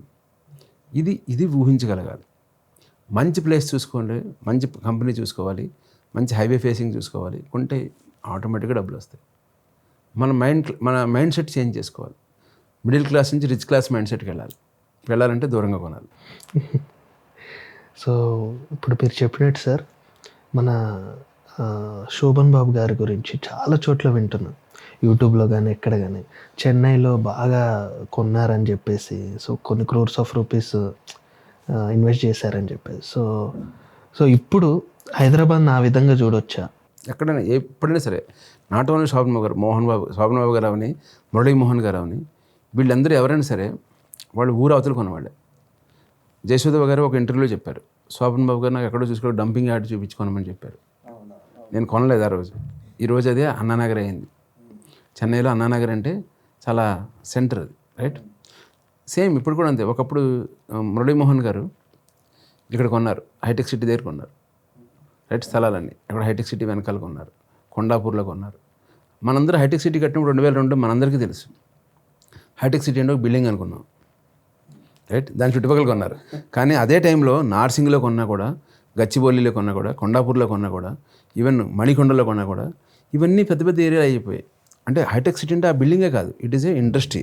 సేమ్ ఫ్యూచర్ సిటీ అంటే ఇట్ ఈస్ నాట్ జస్ట్ ఒక సిటీ పేరు కాదు, ఇండస్ట్రీస్ ఆర్ మూవింగ్. ఎప్పుడైనా సరే కంపెనీకి ఇండస్ట్రీస్ వచ్చాయి, ఒక ఊరికి ఇండస్ట్రీస్ వచ్చాయి, ఒక యాక్టివిటీస్ నడుతున్నాయంటే ఆటోమేటిక్గా దానికి ఒక 20-30 కిలోమీటర్ల రేడియస్ వరకు ఎక్కడైనా సరే పెరుగుతుంది. అందరూ ఇంటి పక్కన ఆఫీస్ ఉంటారు కదా, దూరం నుంచే వస్తారు. సో అలా ఆలోచించకూడదు. ఇప్పుడు ఫ్యూచర్ సిటీ అదే చెప్తున్నాం మేము. ఫ్యూచర్ సిటీ అనేది నాట్ జస్ట్ సంథింగ్, ఒక రోడ్డు లేదంటే ఒక ఫ్యూచర్ సిటీ గవర్నమెంట్ బోర్డు వేసింది. ఫ్యూచర్ సిటీలో చాలా యాక్టివిటీస్ జరగబోతున్నాయి, స్టేడియంస్ రాబోతున్నాయి, సినిమా స్టూడియోస్ రాబోతున్నాయి. సో ఇవన్నీ వస్తున్నాయంటే there is one more city is happening there. So అలా ఆలోచిస్తే ఎక్కడైనా సరే ఫ్యూచర్ ఎక్కడ ఉండబోతుంది, జనం ఎక్కడ ఉండబోతున్నారు, ఇది కొద్దిగా రీసెర్చ్ చేయాలి. చాలామంది, అందుకని మేము స్కూల్ ఆఫ్ రియల్ ఎస్టేట్ పెట్టిన పర్పస్ అదే. రియల్ ఎస్టేట్ అంటే ఒక బ్రోకర్లు, ఏజెంట్లు, ఖాళీగా ఉన్నవాళ్ళు, పనికిరాని వాళ్ళు, రాజకీయ నాయకులు, కొండాలు చేసే పని కాదు. చాలా రీసెర్చ్ ఉండాలి, చదువుకున్న వాళ్ళు చేసే పని. రియల్ ఎస్టేట్లో ఎవరైనా చదువుకున్న వాడు చేస్తారని నవ్వుతారు, నువ్వు రియల్ ఎస్టేట్ ఎందుకు చేస్తున్నావు అని చెప్పి. ఇప్పుడు జరిగేది అదే. ఇప్పుడు ఖాళీగా ఉన్నవాళ్ళు, ఎందుకు పనికిరాని వాళ్ళు చేశారు కాబట్టి రియల్ ఎస్టేట్ అలాగే ఉంది, ఏది పడితే అది కొన్నారు. రియల్ ఎస్టేట్ కొనాలంటే you should really trust a adviser. ఇప్పుడు మీకు డాక్టర్ని ఎంత నమ్ముతారో ఒక వెల్త్ అడ్వైజర్ని కూడా మీరు అలా నమ్మాలి. మనం గూగుల్లో చూసుకుని మాత్రం వేసుకోలేం కదా. సేమ్ రియల్ ఎస్టేట్లో కూడా you should believe wealth adviser. ఎందుకంటే ఇప్పుడు చాలామంది తెలియదు అక్కడ ఏం రాబోతుంది, ఎందుకు కొనాలి, ఆ ఏరియాలో గజం ఎంత ఉంది, రేటు ఎకరం ఎంత ఉంది, ఈరోజు ఎంత ఉంది, ఎంత కాబోతుంది, రైట్? చాలామంది మేము రియల్ ఎస్టేట్లో ఫేస్ చేసే ప్రాబ్లం ఏంటంటే 30,000 రూపాయల గజం ఉందంటే 30,000 ఉందా, ఈరోజు అక్కడ అంత ఉందా అంటారు. ఎకరం ఎంత ఉంది? ఇప్పుడు హైదరాబాద్లో 170 కోట్లు ఎకరం పలికింది మొన్న. ఇమాజిన్, ఒక ఎకరం ఎవరైనా హోల్డ్ చేసుకుంటే 170 కోట్లు ఈరోజు పలికిందంటే 20 ఏళ్ళ క్రితం ఎంత ఉంది చెప్పండి. చంద్రబాబు నాయుడు ఇది హైటెక్ సిటీ కట్టినప్పుడు అక్కడ ఎకరం లక్షల్లో ఉండొచ్చు, ఈరోజు 170 కోట్లు ఉంది 5 ఎకరం. సేమ్ ఈరోజు ఎప్పుడైనా సరే ఫ్యూచర్ సిటీలో ఈరోజు 5 కోట్లు 8 కోట్లు ఉంటే 5 కోట్లు ఉంది 8 కోట్లు ఉంది అంటే ఇమాజిన్ ఈరోజు 5 కోట్లు ఉంది 8 కోట్లు ఉంది, 10 ఏళ్ళు ఎంత కాబోతుంది, 20 ఏళ్ళు ఎంత కాబోతుంది. ఆ విజన్ ఉండాలి. నేను చిన్నప్పుడు అమృతం సీరియల్ చూసేవాడిని, మీకు గుర్తుందా? అవునవును సార్, చాలా మేము బాగుంటుంది. అదే చూసే పెరిగాము. సో అమృతం సీరియల్లో నాకు బాగా గుర్తున్నది ఏంటంటే, అందరూ ఎన్ని కామెడీ సీన్స్ ఉన్నా నాకు రియల్ ఎస్టేట్ థాట్లో ఆలోచిస్తే, వాళ్ళ హోటల్ బంజారా ఎక్కడ ఉంటుంది, నానక్రామ్ గూడలో 2 ఎకరాలు కొని మనం పంటలు వేద్దాము, మన హోటల్కి అక్కడి నుంచి కూరగాయలు తెచ్చుకుందాం అంటాడు. ఈరోజు నానక్రామ్ గూడలో వాళ్ళు కనుక ఆ రోజు 2 ఎకరాలు కొని ఉంటే ఈరోజు ఎంత ఉంటుంది చెప్పండి? నానక్రామ్ గూడలో ఎకరం ఎంత ఉంది? నానక్రామ్ 170 కోట్లు పలికింది. వాళ్ళు హోటల్ నడుపుతారా ఇదేంటి? సో నానక్రామ్ గూడలో ఆ టైంలో అమృతం సీరియల్ వచ్చి 10-15 ఏళ్ళు అవ్వలేదు. ఆ టైంలో ఒక ఎకరం వచ్చి 4-5 లక్షల లోపే ఉంటుంది. అంతే కదా, ఎఫోర్డబుల్ ఉంది. అంటే ఒక చిన్న హోటల్ నడిపేవాడు నానక్రామ్ గూడలో హోటల్ కొందాం, నానక్రామ్ గూడలో ఎకరం కొందామని ఆలోచించాడంటే తక్కువ లేనట్టే కదా. ఆ రోజు వాళ్ళు ఎకరం కొనుంటే వాళ్ళు అమృతం హోటల్ కాదు 5 స్టార్ హోటల్ కట్టింది ఈరోజు. సో నాకు అది బాగా నచ్చుతుంది. అంటే నానక్రామ్ గూడలో 2 ఎకరాలు కొని కూరగాయలు పండిద్దాము, మణికొండలో కూడా కూరగాయలు పండించాను, మణికొండలో చుట్టూ ఉంది. సో ఇవన్నీ అవుతాయి. ఈరోజు మీరు గుర్తుపెట్టుకోండి, రాసి పెట్టుకోండి. ఈరోజు రేపు ఫ్యూచర్ సిటీ కానీ వికారాబాద్ కానీ ఇదే జరగబోతుంది. అలా ఆ రోజు వికారాబాద్లో 2 కోట్లు ఉంది ఎకరం, 3 కోట్లు ఉంది, లేదా 4 కోట్లు ఉంది, ఇది చెప్పుకుంటాం. ఎందుకంటే ఈరోజు లక్షల పూర్వం ఎలా చెప్పుకునే, ఇప్పుడు కోట్లు అలా చెప్పుకోవాలి అంతే. పూర్వం నా చిన్నప్పుడు ఇక్కడ లక్షల ఎకరం ఉండేదని చెప్పుకునేవాడు, ఇప్పుడు కోట్ల ఎకరం ఉంది. రేపు కొన్ని రోజులు 100 కోట్ల ఎకరాలు అవుతాయి. Money is growing like anything. డబ్బులు చాలా పెరుగుతున్నాయి. ఈ వరకు 1 లక్ష రూపాయలు శాలరీ తెచ్చుకుంటే జీవితంలో అది పెద్ద అచీవ్మెంట్. ఈరోజు స్టార్టింగ్ శాలరీ 1 లక్ష రూపాయలు ఉంటుంది. సో పీపుల్ మైండ్ సెట్ మారాలి. అబ్బా అనుకోకూడదు. ఎందుకు కొనుక్కోవాలి, నీ ఇన్వెస్ట్మెంట్ రైట్ ఇన్వెస్ట్మెంట్ ఏంటి, ఎలాంటి చోట్ల కొనుక్కోవాలి, ఇలాంటివన్నీ కనుక మీరు కరెక్ట్గా అర్థం చేసుకుంటే ఎవరైనా రిచ్ అవుతారు. రియల్ ఎస్టేట్లో చెప్పేది అదే, రైట్ ప్లేస్లో ఇన్వెస్ట్ చేస్తే రైట్ టైంలో ఎప్పుడైనా రిచ్ అవ్వచ్చు. Right place right time 2 important. అది ఆ ప్లేస్ కరెక్టా, ఏ టైంలో కొంటున్నావు, ముందర కొంటున్నావా తర్వాత కొంటున్నావా? ఇప్పుడు కోకాపేట వెళ్ళి కొనుక్కుంటారు ఇప్పుడు అందరూ. ఎప్పుడు కొన్నారు? ఇప్పుడు కొంటున్నారు. కోకాపేటలో ఇప్పుడు కొనేవాళ్ళు ఎవరు? ఉద్యోగస్తులు. కోకాపేటలో అప్పుడు ఎవరో కొనేవాళ్ళు ఎవరు? చిరంజీవి, అల్లు అర్జున్, వీళ్ళందరూ అప్పుడు కొన్నారు. ఇప్పుడు మనం కొంటున్నాం. సో వాళ్ళు మనకంటే ముందర ఉన్నారు కాబట్టి వాళ్ళు రిచ్ అయ్యారు. మీరు కూడా ఆ కాన్సెప్ట్ పెంచుకోవాలి. సార్ ఫస్ట్ టైం ప్రాపర్టీ కొనేవాళ్ళు ఏవేవి చెక్ చేసుకోవాలి సార్ కొనే ముందు? It is very important trust. Any business real ఎస్టేట్లో చాలా ఇంపార్టెంట్ అంటే ట్రస్ట్ ఇంపార్టెంట్. సో ఒక ట్రస్ట్ వర్తి కంపెనీని ఎన్నుకోవాలి. అంటే వాళ్ళు పాస్ట్ ఏం చేశారు, ఎన్ని బిజినెస్లు చేశారు వాళ్ళు, అంటే వాళ్ళు వెంచర్స్ ఏంటి, పూర్వం ఏంటి. ఎవరో కొత్తగా వచ్చారు, ఈరోజు మేము మార్కెట్లో తెస్తున్నాం, ఎక్కువ ఇచ్చేస్తున్నాం అంటే అంత ఈజీగా మనం నమ్మలేము. వాళ్ళు ఇంతకుముందు ఎన్ని వెంచర్స్ చేశారు, అంటే వాళ్ళ ఎక్స్పీరియన్స్ ఏంటి, వాళ్ళ డెలివరబుల్స్ ఎలా ఉన్నాయి, వాళ్ళు అనుకున్న టైంలో ప్రాజెక్ట్ కంప్లీట్ చేశారా, వాళ్ళ క్వాలిటీ ఎలా ఉంది, వాళ్ళ కమిట్మెంట్ ఎలా ఉంది, అది ఇంపార్టెంట్. నెక్స్ట్ అది ఎలాంటిది ఉంది, అంటే ఎలాంటి ప్లేస్లో ఉంది, వాళ్ళ ప్లేస్ సెలెక్షన్ ఎలా ఉంది, హైవే కింద ఫేసింగ్, లేదంటే మంచి ఏరియాలో ఉందా, ఎక్కడో అడవిలో కొన్నారా, లేదంటే ఊరు మధ్యలో కొన్నారా, ఎలాంటి చోట్ల కొన్నారు, ఎలాంటి గ్రోత్ ఏరియాలో కొన్నారు. సో అది చాలా ఇంపార్టెంట్. వాళ్ళ సెలెక్షన్ ఆఫ్ సైట్స్ ఎలా ఉన్నాయి, ఇంతకుముందు ఎలాంటి సైట్లో, సపోజ్ 4 ఏళ్ల క్రితం వాళ్ళు వెంచర్ వేశారు, ఈరోజు రేట్ ఎంత ఉంది, రైట్, అప్పుడు ఏదో రేట్ అమ్మేశారు, ఈరోజు రేట్ ఎంత ఉంది. సో అలాంటిది ఇంపార్టెంట్. తర్వాత ఏంటి, అప్రూవల్స్ ఇంపార్టెంట్. దానికి రెరా అప్రూవల్స్ ఉన్నాయి, హెచ్ఎండి పర్మిషన్ ఉందా, డిటిసిపి పర్మిషన్ ఉందా. నెక్స్ట్ ఆ కంపెనీ మేనేజ్మెంట్ ఎవరు, కంపెనీ స్ట్రెంగ్త్ ఏంటి, ఫైనాన్షియల్గా స్ట్రెంగ్త్, ఇవన్నీ చాలా ఇంపార్టెంట్. చాలామంది మనకు ఏం చేస్తారంటే, ఎవరో మన ఫ్రెండ్ చెప్పారనుకుంటాం, వాళ్ళకి ఎక్స్పీరియన్స్ ఉండదు, ఏదో వాళ్ళకి ఇచ్చే కమిషన్కో దేనికోసమో చెప్తారు, రైట్, నువ్వు రికమెండ్ చేయని చెప్తారు. ఎక్స్పీరియన్స్ చాలా ఇంపార్టెంట్. అందుకని మేము రియల్ ఎస్టేట్లో ట్రస్టెడ్ వెల్త్ అడ్వైజర్ని చేస్తున్నాం. వెల్త్ అడ్వైజర్స్ అంటే ఇవన్నీ మీ తరపున మేము చూస్తాం. ఆ కంపెనీ బ్యాక్గ్రౌండ్ ఏంటి, వాళ్ళు ఎందుకు చేశారు. రియల్ ఎస్టేట్లో చాలా ఇంపార్టెంట్ పాయింట్ మీ అందరికీ చెప్పేది, కనపడాలి, వినపడాలి, నిలబడాలి. మీరు కనపడాలి రియల్ ఎస్టేట్లో, రైట్, మీ గురించి వినపడాలి, మంచిగా వినపడాలి అందరికీ. మీరు ఏం ప్రాబ్లం వచ్చినా మీ కస్టమర్ తరపున నిలబడాలి. కంపెనీ చేయకపోయినా మీరు చేయించాలి, రైట్, మీరు ఓపికగా ఉండాలి, మీరు కస్టమర్ సైడ్ ఉండాలి. సో ఈ 3 చేసామంటే ఆటోమేటిక్గా కస్టమర్కి కూడా కాన్ఫిడెన్స్ ఉంటుంది. సో చాలా ఇంపార్టెంట్ అండి. ఏదో కొనేసాము, ప్రీ లాంచ్ ఆఫర్లు అంటారు, ఈరోజు డబ్బులు కట్టండి సగం రేటుకి వచ్చేస్తుంది అంటారు. సో ఇవన్నీ without approvals, pre launch offers అవన్నీ కూడా మనం ఆలోచించి కొనాలి. ఆ కంపెనీ ట్రస్ట్ ఎంత ఉంది, వర్త్ ఎంత ఉంది, ఎంతవరకు ప్రీ లాంచ్ ఆఫర్స్ ఇస్తున్నారు, ఎంత పర్సెంటేజ్ ఇస్తున్నారు, వాళ్ళు ఇంతకు ముందర చేశారా, ఇలాగ చేస్తే బాగా చేశారా, వాళ్ళు కరెక్ట్గా అనుకుంటే ఏమో డబ్బులు ఇస్తున్నారు. ఇలాంటి ప్రతిదీ మనం ఆలోచిస్తే కొన్ని కేర్స్ తీసుకుంటే మీ డబ్బులు ఎక్కడ. రెరా అప్రూవల్, రెరా చాలా పెద్ద ఇంపార్టెంట్ థింగ్. మన రెరా అప్రూవల్ ఉండేదైనా ఉంటే మనం చేయకపోయినా కూడా రెరా మన చేత డబ్బులు కట్టిస్తుంది. సో రెరా అప్రూవల్ ఉంటే చాలా మంచిది. సో ఇలాంటివన్నీ చూసుకుంటే ఎవరైనా సరే మంచి ఇన్వెస్ట్మెంట్ చేయొచ్చు. ఇట్ ఈస్ ఇంపార్టెంట్ దట్ ఇన్వెస్ట్మెంట్కి ఫస్ట్ పాయింట్ ఏంటంటే ఎక్కడ ఇన్వెస్ట్ చేయాలి, ఎవరినైనా అడగాలి, ఎలాంటి చోట ఇన్వెస్ట్ చేయాలి ఎవరైనా తెలుసుకోవాలి. అంతేగాని ఏదో చెప్పారు మా ఇంటి పక్కన ఉంది, ఎదురుగుండా ఉంది, లేదంటే ఇంటి వెనకాల ఉంది, ఇట్లాంటివి కాదు. ఎలాంటి చోట ఇదే డబ్బులు ఇంకో చోట ఇన్వెస్ట్ చేస్తే అంత డబ్బులు వస్తాయి. సో అది చాలా ఇంపార్టెంట్. మీరు ఇప్పుడు సపోజ్ చాలామంది ఇప్పుడు యూత్కి చెప్పాలంటే షేర్ మార్కెట్లో పెడుతున్నారు. వాళ్ళు ఏం చేస్తున్నారు, ఏదో కొనేట్లే కదా. ఒక కంపెనీ ఫండమెంటల్స్ ఏంటి, ఎలాంటి షేర్ కొంటారు, డబ్బులు ఉన్నాయని ఏదో కొనేయట్లేదు, రైట్? సో సేమ్ ఇట్లాగే ఇది కూడా రియల్ ఎస్టేట్లో కూడా మీరు పెట్టి ఇన్వెస్ట్మెంట్ ప్రాపర్గా పెట్టండి. ప్రాపర్గా పెడితే మంచి చోట పెడితే ఆటోమేటిక్గా గ్రోత్ అయ్యే ఛాన్స్ ఉంటుంది. Good sir. సో ఇప్పుడు మీరు ఇందాక అన్నట్టు హెచ్ఎండి అండ్ డిటిసిపి అని కొంతమంది హెచ్ఎండిఏ ప్లాట్స్ బాగుంటాయి అని అంటారు, కొంత డిటిసిపిలో ఇంట్రెస్ట్ చూపిస్తుంటారు. సో ఈ రెండింటి డిఫరెన్స్ ఏంటి సార్? ఏం లేదు, హెచ్ఎండి అంటే హైదరాబాద్ పరిధిలో ఉంది, Hyderabad metro development authority Hyderabad చుట్టుపక్కల పరిధిలో. డిటిసిపి అంటే డిస్ట్రిక్ట్ లెవెల్, అంటే హైదరాబాద్ దాటి ఉన్న పక్కన. రెండింటికి తేడా ఏం లేదు. హెచ్ఎండి అంటే హైదరాబాద్లో ఉంది కాబట్టి దానికి వాల్యూ ఎక్కువ ఉంటుంది. ఇది డిస్ట్రిక్ట్ లెవెల్లో కంటే కొద్దిగా హైదరాబాద్ దూరం. డిటిసిపి అప్రూవల్ అంటే కొద్దిగా దూరంగా ఉన్నదండి. కానీ ఇప్పుడు హెచ్ఎండి పరిధి పెంచారు. ఇప్పుడు ఈవరకు ఏదైతే డిటిసిపిలో ఈవరకు శంకరపల్లి కానీ, వికారాబాద్ కానీ, శ్రీశైలం రోడ్డు కానీ ఇవన్నీ డిటిసిపి లేఅవుట్లో ఉండేది. ఇప్పుడు హెచ్ఎండిఏ పరిధి పెంచారు. 666 వరకు హెచ్ఎండిఏ చేశారు. ఒక గుర్తుపెట్టుకోండి, ఇది చాలా ఇంపార్టెంట్ డెసిషన్ గవర్నమెంట్ తీసుకుంది. 666 వరకు హెచ్ఎండిఏ చేశారంటే హైదరాబాద్ అంతవరకు ఉండబోతుంది. 2031 విజన్ ప్రకారం గవర్నమెంట్కి హైదరాబాద్ 666 వరకు ఉండబోతుంది. మరి ఈరోజు మనం 666 వరకు చూసుకుని కొనుక్కుంటే ఉపయోగం ఉంటుంది లేదా? హైదరాబాద్ ఇవరకు హైదరాబాద్ హెచ్ఎండి అంటే హైదరాబాద్ చుట్టుపక్కలే ఉండేది. ఇప్పుడు హెచ్ఎండి పరిధి పెంచారు. సో ఇది మనం ఆలోచించగలగాలి. ఇవన్నీ ఎవరు చెప్తారు మీకు? ఒక వెల్త్ అడ్వైజరే చెప్తారు. ఇవన్నీ హైదరాబాద్లో హెచ్ఎండిఏ పరిధి పెంచారు, దీని మళ్ళీ రేపు ఇక్కడ కూడా హెచ్ఎండిఏ పరిధిలో ఉంటుంది. సో మీరు అన్నమాట ఎగ్జాక్ట్లీ కదా. డిటిసిపి కంటే హెచ్ఎండిఏ కాస్ట్ ఎక్కువ ఉంటుంది, ఎందుకంటే హైదరాబాద్ పరిధిలో ఉంది కాబట్టి.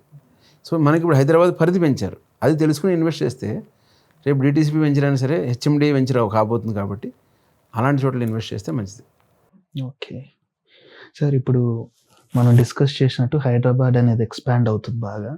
సో అందులో శ్రీశైలం హైవే మీద బాగా ఇప్పుడు చూస్తున్నాం మనం బయట. సో అండ్ ఆల్సో అటు సైడ్ వెళ్తే నార్త్ అంటే జైరాబాద్ అటు సైడ్ వెళ్తే కూడా సదాశివపేట ఇవి బాగా బూమింగ్లో ఉన్నాయి సార్. సో ఇప్పుడు ఈ హైదరాబాద్ సౌత్ జోన్కి వస్తే శ్రీశైలం హైవే ఎలా డెవలప్ అవుతుంది సార్? అదే ఎప్పుడో సరే గుర్తుపెట్టుకోండి, ఒక ఏరియా ఎందుకు డెవలప్ అవుతుందో కొన్ని పాస్ట్ ఎక్స్పీరియన్స్ తీసుకుని మనం ఆలోచించాలి. ఇప్పుడు మీరు ఒక సింపుల్ ఎగ్జాంపుల్ చెప్తా. నా చిన్నప్పటి నుంచి కూడా వనస్థలపురం హైదరాబాద్ లాస్ట్, హయత్ నగర్ వనస్థలపురం పెరగలేదు. ఎందుకు పెరగలేదు? ఆ ఏరియాలో విజయవాడ రూట్ ఎందుకు పెరగలేదు? అటు సైడ్ ఇండస్ట్రీస్ లేవు కాబట్టి. కానీ ఇటు సైడు బెంగళూరు హైవే కానీ, జహీరాబాద్ హైవే కానీ అప్ టు జహీరాబాద్ వెళ్ళిపోయింది. ఈ వరకు మియాపూర్ లాస్ట్, సంగారెడ్డి, తర్వాత సదాశివపేట, ఇప్పుడు దిగ్వాల్, జహీరాబాద్. ఎందుకు వెళ్ళిపోయింది అంత దూరం? అటు సైడ్ చాలా ఇండస్ట్రీస్ వస్తున్నాయి. ఇప్పుడు కొత్తగా గవర్నమెంట్ ఈవీ పాలసీ చేసింది. ఈవీ పాలసీ చేయడం వలన నెక్స్ట్ నిమ్స్ ఒకటి అనౌన్స్ చేసింది. వీటి రెండింటిలో వలన జహీరాబాద్ సైడ్ ఇండస్ట్రీస్ ఎక్కువ వస్తున్నాయి. ఇప్పుడు ఇండస్ట్రీస్ వచ్చిన పర్పస్ ఏంటి? కంపెనీస్ వస్తే ఇల్లు కూడా దగ్గరలో ఉండాలనుకుంటాం మనం. ఒక 2-3 గంటలు ట్రావెల్ చేసి కంపెనీకి వెళ్ళాలనుకో మనం.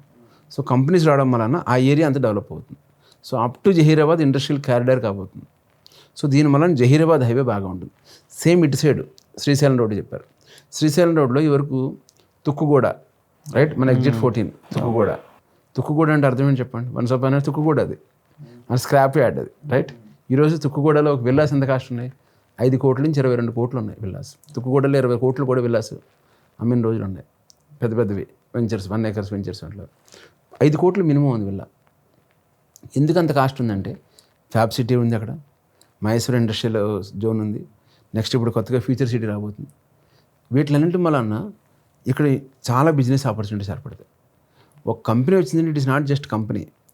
ఆ కంపెనీ వచ్చిన తర్వాత దానికి హౌసింగ్ వస్తుంది, దాని మీద వ్యాపారాలు చేసుకునే వాళ్ళు ఉంటారు, హోటల్స్ వస్తాయి, రైట్, చిన్న చిన్న థియేటర్స్ వస్తాయి, ఇవన్నీ బిజినెస్ పెరుగుతుంది. సో దీని వలన ఏంటంటే ఇప్పుడు నెక్స్ట్ హ్యాపెనింగ్ ప్లేస్ ఏంటంటే ఎదురు సంగారెడ్డి నుంచి జహీరాబాద్ వరకును, ఇటు సైడ్ శ్రీశైలం రోడ్, ఈ రెండింటిలో కూడా ఇండస్ట్రీస్ రాబోతున్నాయి కాబట్టి.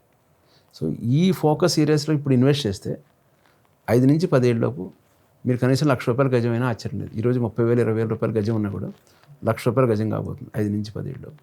మనం అనుకుంటారు ఆ రోజు తక్కువలో ఉంది, 30,000 ఉంది అనుకుంటాం. కానీ ఈరోజు డెఫినెట్గా 5 నుంచి 10 ఏళ్ళలోపు అది 5 ఏళ్ళు మినిమం 10 ఏళ్ళు మ్యాక్సిమం. ₹1,00,000 గజం చూడకపోతే అడగండి. మన అదృష్టం బాగుంటే 5 ఏళ్ళు అవుతుంది, లేదంటే 10 ఏళ్ళు అవుతుంది. ఇప్పుడు ఈ ఆడియన్స్ కూడా ఇప్పుడు మనం చూస్తున్న వీడియో కూడా ఇప్పుడు ఫ్యూచర్లో చూసుకున్నా కూడా అరే అప్పుడు Correct అని చెప్పి.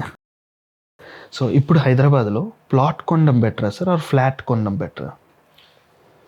మన హైదరాబాద్లో రియల్ ఎస్టేట్ పడిపోయింది, రియల్ ఎస్టేట్ స్తబ్దుగా ఉంది, రియల్ ఎస్టేట్లో ధరలు లేవు, లాస్ట్ 2 ఏళ్ళ నుంచి మాట్లాడుతున్నారు. దేని గురించి మాట్లాడుతున్నారో తెలుసా ఎవరైనా?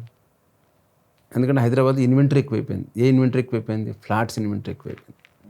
మీరు ఇప్పుడు నార్సింగ్ సైడ్ కానీ, లేదంటే తెల్లాపూర్ సైడ్ కానీ, నల్లగండ్ల సైడ్ కానీ విపరీతమైన అపార్ట్మెంట్లు కట్టేశారు. రైట్. ఎనీ ఇండస్ట్రీ మనకి హైదరాబాద్ పడిపోయింది మార్కెట్, ఇది పడిపోలేదు. ఎనీ ఇండస్ట్రీ మార్కెట్ ఎప్పుడైనా గుర్తుపెట్టుకోండి, స్టేబుల్ ఉంటుంది. రియల్ ఎస్టేట్లో ఎవరైనా రియల్ ఎస్టేట్లో చాలా ఇంపార్టెంట్. మీరు ఒక ₹1,00,000 పెట్టి గజం స్థలం కొన్నారనుకోండి, మీరు 80,000కి అమ్మిన రోజులు ఎవరైనా చూసారా? ఎవరు అమ్మరు. ₹1,00,000 అమ్మింది ₹1,00,000కి అమ్ముతాడు, మహా కొన్నది ₹1,00,000కి అమ్ముతాడు, అంతే తప్ప పడిపోవడం అని ఉండదు. రియల్ ఎస్టేట్ కూడా పడిపోదు, స్టేబుల్ ఉంటుంది. సో మీరు ఎప్పుడైనా గ్రాఫ్ చూసుకోండి, సక్సెస్ గ్రాఫ్ ఎలా ఉండదు, అది ఇలా కనపడదు, ఇలాగ ఉంటుంది. అంటే పెరుగుతుంది, మళ్ళీ స్టేబుల్ అవుతుంది, ఇలాగ ఉంటుంది, ఇలాగ ఉంటుంది. మనం దూరం నుంచి చూస్తే స్ట్రైట్ లైన్ కనపడుతుంది. అది ఎలా ఉండేది, ఇలాగా ఉంటుంది. కానీ దూరం నుంచి చూస్తే స్ట్రైట్ లైన్ కనపడుతుంది. ఎనీ రియల్ ఎస్టేట్ కూడా స్ట్రైట్ లైనే. 3-4 ఏళ్ళు పెరిగిన తర్వాత స్టేబుల్ అవుతుంది మార్కెట్. 2 ఏళ్ళు స్టేబుల్ అవుతుంది, మళ్ళీ 4 ఏళ్ళు పెరుగుతుంది, 2 ఏళ్ళు స్టేబుల్ అవుతుంది. ఇప్పుడు హైదరాబాద్ లాస్ట్ 2 ఏళ్ళ నుంచి మార్కెట్ స్టేబుల్గా ఉంది, పెరగలేదు. అంటే ఓవర్ ప్రైస్ అయిపోయింది. ఒకప్పుడు కోట్లు, ఇప్పుడు 1.5 2 కోట్లు 3 కోట్లు పేపర్లో పెద్ద పెద్ద ఫుల్లిపోయాడు, 4 కోట్లు మినిమం స్టార్ట్. అందరికీ అఫోర్డబుల్ ఉంటుందా? 3 కోట్లు 2 కోట్లు అపార్ట్మెంట్లు అందరికీ అఫోర్డబుల్ ఉంటుందా? అసలు ఇప్పుడు 1.5 పెడితే కానీ అపార్ట్మెంట్ రావట్లేదు. 1.5 నిజంగా చెప్పండి, చాలామందికి ఇప్పుడున్న ప్రజెంట్ జనరేషన్లో ప్రాబ్లం ఇదే. ఈ వరకు మా నాన్నగారు కానీ మీ ఫాదర్ కానీ ఎవరైనా సరే రిటైర్ అయిన తర్వాత ఇల్లు కొనుక్కునేవారు, వాళ్ళు ఇచ్చిన డబ్బులతో. రైట్. ఇప్పుడు జాబులు జాయిన్ అయిన మొన్నటి ఇల్లు కొనుక్కుంటున్నారు, జీవితాంతం వాళ్ళు డబ్బులు కడుతున్నారు. ₹1,00,000 శాలరీ ఉన్నవాళ్ళు ₹80,000 ఇల్లు 2 రోజులు తీసుకుని అపార్ట్మెంట్ కొనేస్తున్నాడు. 15 ఏళ్ళు దానికి డబ్బులు కడుతూనే ఉన్నారు. మీరు ఒకటే ఫీలింగ్, నా ఇల్లు అంటే మీ ఇల్లు కాదు, నిజంగా చెప్పండి అది బ్యాంక్ ఇల్లు, కానీ మా ఇల్లు అని చెప్పి 20,000 30,000కి మనకి అపార్ట్మెంట్లో ఉండొచ్చు. అదే అపార్ట్మెంట్లో మీరు గేట్ కమ్యూనిటీ మీరు రెంట్ ఉండొచ్చు 30,000కి, మిగతా 50,000 వేరే చోట ఇన్వెస్ట్ చేయొచ్చు. కానీ ఒక ఫాల్స్ ఫీలింగ్ వెళ్ళిపోతున్నారు. ఒక రూల్ ఏంటంటే కనీసం 50% డబ్బులు మీరు పెట్టుకోకుండా లోన్కి వెళ్ళొద్దు. దానివల్ల మీ లైఫ్ బ్యాలెన్స్గా ఉంటుంది. మీరు అన్ని డబ్బులు కట్టుకుని సంపాదించుకుని అంతే ఇల్లు కట్టేసుకోవడం ఉపయోగం లేదు కదా. మీ లైఫ్లో you are not enjoying anything, right. Only డబ్బులు కట్టుకుని ఒక ఇల్లు ఉందని సంతృప్తి తప్ప ఇంకేం లేదు. సో కనీసం 50% మనం పెట్టుకునే స్థాయిలో ఉంటే 50% లోన్కి వెళ్తే ఐడియల్ కాంబినేషన్. ఇప్పుడు 100% లోన్ ఇస్తున్నారు. సో దీని వలన ఏమైందంటే అపార్ట్మెంట్లు చాలా, ఈ భూముల వలన అపార్ట్మెంట్లు విపరీతంగా కట్టేశారు. ఇప్పుడు చాలా అపార్ట్మెంట్లు ఖాళీగా ఉన్నాయి, ఇంకా స్టార్ట్ అవ్వలేదు. సో దీని వలన మార్కెట్ డల్గా కనపడుతుంది. ఇప్పుడు రైట్ స్టేజ్ అంటే భూమి ఎప్పుడు ఇంపార్టెంట్, ల్యాండ్ ఎప్పుడు వాల్యూ, ప్లాట్ చాలా ఇంపార్టెంట్. అపార్ట్మెంట్లు 10 ఏళ్ళు పోయిన తర్వాత ఇప్పుడు మీరు స్టాండ్ ఎలోన్ అపార్ట్మెంట్లు ఎవరైనా కొంటున్నారా? ఇప్పుడు కొనట్లేదు. స్టాండ్ ఎలోన్ అపార్ట్మెంట్కి వాల్యూ లేదు. ఇప్పుడు అంతా గేటెడ్ కమ్యూనిటీకి వెళ్తాం. 10 ఏళ్ళ తర్వాత గేటెడ్ కమ్యూనిటీస్ కూడా ఫేడ్ అయిపోతాయి, ఇంకోటి కొత్తగా రావచ్చు, రైట్. ఫుల్లీ ఏఐ రిలేటెడ్ రావచ్చు, రైట్. మీరు ఇంట్లోకి వెళ్తేనే లైట్లు వెలగచ్చు, మీరు అన్నీ ప్రతిదీ జరిగిపోతుంది, ఇప్పుడే జరుగుతున్నాయి, రైట్. ఏఐ రిలేటెడ్ అపార్ట్మెంట్లు రావచ్చు, లేదా ఇంకా కొత్త అపార్ట్మెంట్లు రావచ్చు. అప్పుడు ఇది ఏమవుతాయి నేను? సో మీకేం వాల్యూ ఉండదు. సో మీకు ల్యాండ్ ఉంటే ఒక 100 గజాలు కనీసం, లేదంటే 1000 గజాలు ల్యాండ్ ఉందంటే ఆ ల్యాండ్కి వాల్యూ ఎప్పుడు ఉంటుంది. సో తక్కువ ఫస్ట్లో ఉన్నప్పుడు, తక్కువ డబ్బులు ఉన్నప్పుడు ల్యాండ్ మీద ఇన్వెస్ట్ చేయండి. ఆటోమేటిక్గా డబ్బులు పెరిగిన తర్వాత కనీసం దాంట్లో 50% పెట్టి మీరు అపార్ట్మెంట్ కొనండి. ఇల్లు అనేది ఒకటే కొనుక్కోవాలి. అపార్ట్మెంట్ రెంటల్ కోసం చాలామంది అపార్ట్మెంట్లు కొంటారు, ఫూలిష్ డెసిషన్. మీరు 1,50,000 పెట్టి ₹30,000 రెంట్ వస్తే ఉపయోగం ఏంటి? మీరు 10 ఏళ్ళు పెట్టిన అదే డబ్బులు మీరు ఒక ల్యాండ్ మీద పెట్టండి, 1,50,000 పెట్టి ల్యాండ్ కొనండి ఈరోజు. 5 ఏళ్ళు ఆగండి, రెంట్ ఏం రాదు, 5 కోట్లు అవుతుంది, 3 కోట్లు అవుతుంది. మీరు రెంట్ వాల్యూతో కంపేర్ చేయండి, ఏది పెరుగుతుంది? ఇదే పెరుగుతుంది. సో చాలామందికి ఇప్పుడు యూత్కి తెలియట్లేదు, ది జస్ట్ బయింగ్. ఎందుకంటే సేఫెస్ట్, నాకు ల్యాండ్ తీస్తే కబ్జా అయిపోతుందా, ల్యాండ్ తీస్తే ఎవరైనా దుబ్బేస్తారు, అలాంటివి ఏం లేదు. మీరు మంచి చోట ఒక గేటెడ్ కమ్యూనిటీలో కొనండి, ఒక మంచి వెంచర్లో కొనండి. Company will take care. 5 ఏళ్ళు కంపెనీ మెయింటైన్ చేస్తుంది, మీరు ఇల్లు కట్టుకున్న కంపెనీ మెయింటైన్ చేస్తుంది, అలాంటివి చేయండి. So that is right investment. ఒక అపార్ట్మెంట్ కావాలి ఉండడానికి, కానీ అంటే ప్రాపర్ టైం కొనాలి, not on the first day of ever job. అప్పటికి మీ డబ్బుల్ని ఇన్వెస్ట్ చేసి ల్యాండ్లు కొంటూ ఉండండి. ఒక ల్యాండ్ తీసేసి ఒక అపార్ట్మెంట్ కొనండి. అంతేగాని జీవితాంతం 15 ఏళ్ళు 20 ఏళ్ళు మీరు ఈఎంఐలు కట్టుకునే కంట invest rightly on the land. So ఇప్పుడు ఇప్పటిదాకా డిస్కస్ చేసాము real estate and all. So ఇప్పుడు రియల్ ఎస్టేట్లో గ్యాంబ్లింగ్ ఆర్ మోసాలు ఎలా జరుగుతాయి, అసలు పబ్లిక్ ఎలా ట్రాప్ అవుతారు అందులో? గ్యాంబ్లింగ్ మోసాలు అనేకంట అవేర్నెస్ పబ్లిక్ అంటే ప్రాపర్ అప్రూవల్స్ చూసుకుని ఇన్వెస్ట్ చేయాలి. ఎవరైనా సరే ప్రాపర్ అప్రూవల్స్ లేకుండా ఇన్వెస్ట్ చేస్తే ప్రాబ్లం అవుతుంది. గ్యాంబ్లింగ్ అనేది ఉండదు. అంటే ఇంక ఇప్పుడు నవడేస్ అంత గ్యాంబ్లింగ్ లాంటి రియల్ ఎస్టేట్ లేవు. అంటే people are much aware, knowledge కూడా వాళ్ళకి కూడా బాగా పెరుగుతుంది. రెరా రాకుండా మనం ఇన్వెస్ట్ చేయడము, లేదంటే ఏదో ప్రీ లాంచ్ ఆఫర్లకి ఆశపడి తక్కువ రేట్లకి కొనడము, కంపెనీ బ్యాక్గ్రౌండ్ చూసుకోకుండా కొనడము, ఇలాంటి మిస్టేక్స్ జరుగుతాయి. అంతే తప్ప గ్యాంబ్లింగ్ కానీ మోసాలు కానీ అంటే మోసాలు అంటే ఇంకెవరికి తెలియదు. అసలు ల్యాండ్ కూడా లేకుండా డబ్బులు ఇవ్వడం అట్లాంటివి చాలా తక్కువ, పూర్వంలో జరగట్లేదు. ఇప్పుడు రెరా వచ్చిన తర్వాత పీపుల్కి ఎడ్యుకేషన్ బాగా పెరిగింది, కస్టమర్ అవేర్నెస్ బాగా పెరిగింది. ఈవెన్ కంపెనీస్ కూడా చాలా కంపెనీస్, ఇప్పుడు మేము చెప్పాం కదా school of real estate, మైరాన్ reminds, మేము కస్టమర్ని ఎడ్యుకేట్ చేస్తున్నాం ఎట్లా కొనాలి, ఏ బేసిస్లో కొనాలని చెప్పి. So education of customer is important. అంటే కస్టమర్కి ఎలాంటి ల్యాండ్ కొనాలి, దానికి అప్రూవల్స్ ఉన్నాయి, అది ఎవరి పేరు ఉంది, దానికి ఓనర్ ఎవరు, రైట్, వాళ్ళ పేరు ఉంది, అమ్మి వాళ్ళ పేరు ఉందా, దానికి పర్మిషన్స్ ఏమున్నాయి, అప్రూవల్స్ ఏమున్నాయి, రెరా సర్టిఫికేషన్ ఉంది, రెరా సర్టిఫికేషన్ ఎవరి పేరు ఉంది, ఇలాంటి చిన్న చూసుకుంటే ఇవి ప్రివెంట్ చేయొచ్చు. అంతలాగేమీ కంగారు పడవలసిన పని లేదు రియల్ ఎస్టేట్లో. అంటే ఈ మాటలు జనానికి భయపడుతున్నారు, గ్యాంబ్లింగ్స్ కానీ మోసాలు కానీ ఇలాంటి మాటలు జనాలు భయపడుతున్నారు. అలాగనేం కాదు, మనం కొద్దిగా ప్రాపర్ ప్రికాషన్స్ తీసుకుంటే రియల్ ఎస్టేట్లో you can earn very good money. Okay, so ఇప్పుడు మనం మోసాలు గ్యాంబ్లింగ్ మీద మాట్లాడాం కదా సార్. సో దాంట్లో మన మిడిల్ క్లాస్ ఫ్యామిలీస్ అందరూ కూడా ఒక ఫ్లాట్ కొనే మీద ఉన్న నమ్మకం ల్యాండ్ మీద ఉండదు. ఎక్కడో దగ్గర మోసపోతామేమో, లేదా చిన్న భయాలు ఉంటాయి. సో వాటిని ఓవర్కమ్ చేసి, అదే ఈ వరకు మీరు చెప్పిన ఎగ్జాక్ట్లీ పాయింట్. మనం ఎక్కడో తెలియకుండా మనం అంతటా మనమే వెళ్ళి 200 గజాలు కొనుక్కోవడం, 300 గజాలు కొనుక్కోవడం డెఫినెట్గా కష్టం ఉంటుంది. ఒక వెంచర్లో కొనుక్కుంటే మీకు మోసపోయే ఛాన్సులు కానీ, లేదంటే మీ ఆక్రమించే ఛాన్స్ కానీ ఉండదు. ఒక వెంచర్ ఉంటే సపోజ్ దానికి ఒక బౌండరీ ఉంటుంది, దానికి ఒక వాల్ ఉంటుంది, రైట్, దాంట్లో అప్రూవల్స్ ఉంటాయి, ప్లాట్ నెంబర్స్ ఉంటాయి, ఒక కంపెనీ మెయింటైన్ చేస్తుంది. ఈరోజు మీరు ప్లాట్ కొనండి, 5 ఏళ్ళైనా 10 ఏళ్ళైనా మీ ప్లాట్ ఉంటుంది అందులో. కానీ మీరు ఎక్కడో ఎవరో తెలియకుండా మీరు ఒక్కళ్ళే వెళ్ళి 200 గజాల స్థలం కొనుక్కున్నారు ఎవరింటి దగ్గర అంటే ఎస్ మీరు అన్నట్టు జరిగి ఉంది. సో మిడిల్ క్లాస్ ఇప్పటివరకు ఎక్కడో కొందామని, దగ్గరలో కొందామని కాకుండా ఒక వెంచర్లో కొనండి. ఒక వెంచర్లో కొనడం వలన ఏమవుతుందంటే మీకు సెక్యూరిటీ ఉంటుంది, షూరిటీ ఉంటుంది. సో దాని వలన ఈ ప్రాబ్లం అయ్యే ఛాన్స్ లేవు. మనకి బేసిక్గా చూసుకుంటే సార్, ఇప్పుడు farm lands farm plots and developed ప్లాట్స్కి ప్రైస్ డిఫరెన్స్ చాలా డిఫరెంట్గా ఉంటుంది. అది ఎందుకు అలా ఉంటుంది సార్? ఫామ్ ప్లాట్స్ కంటే there is no proper rules. ఇప్పుడు మీరు అగ్రికల్చర్ ల్యాండ్ కొనుక్కున్నట్టే ఫామ్ ప్లాట్స్. కానీ డెవలప్డ్ ప్లాట్స్ కంటే మీరు రోడ్ వేయాలి, 33 ఫీట్ రోడ్ వేయాలి, 40 ఫీట్ రోడ్ వేయాలి నామ్స్ ప్రకారం. డ్రైనేజ్ కనెక్షన్ ఇవ్వాలి, డ్రైనేజ్ ఇవ్వాలి, ఎలక్ట్రిసిటీ ఇవ్వాలి. ఫామ్ ప్లాట్స్కి ఏమీ అవసరం లేదు. మీరు వాళ్ళు ఒక చిన్న రోడ్డు ఇచ్చారా, పెద్ద రోడ్డు ఇచ్చారా అనేది కంపెనీ మీద డిపెండ్ ఉంటుంది. దానికి సీసీ రోడ్ కూడా వేయరు వాళ్ళు, కనీసం సీసీ రోడ్ కాదు కదా, డాంబర్ రోడ్ కూడా వేయరు. సో దాని వలన ఫామ్ ప్లాట్స్ అనేది అదే మీరు మీ కంఫర్ట్ని బట్టి, మీ ప్లాన్ని బట్టి, there is no good or there is no bad in this.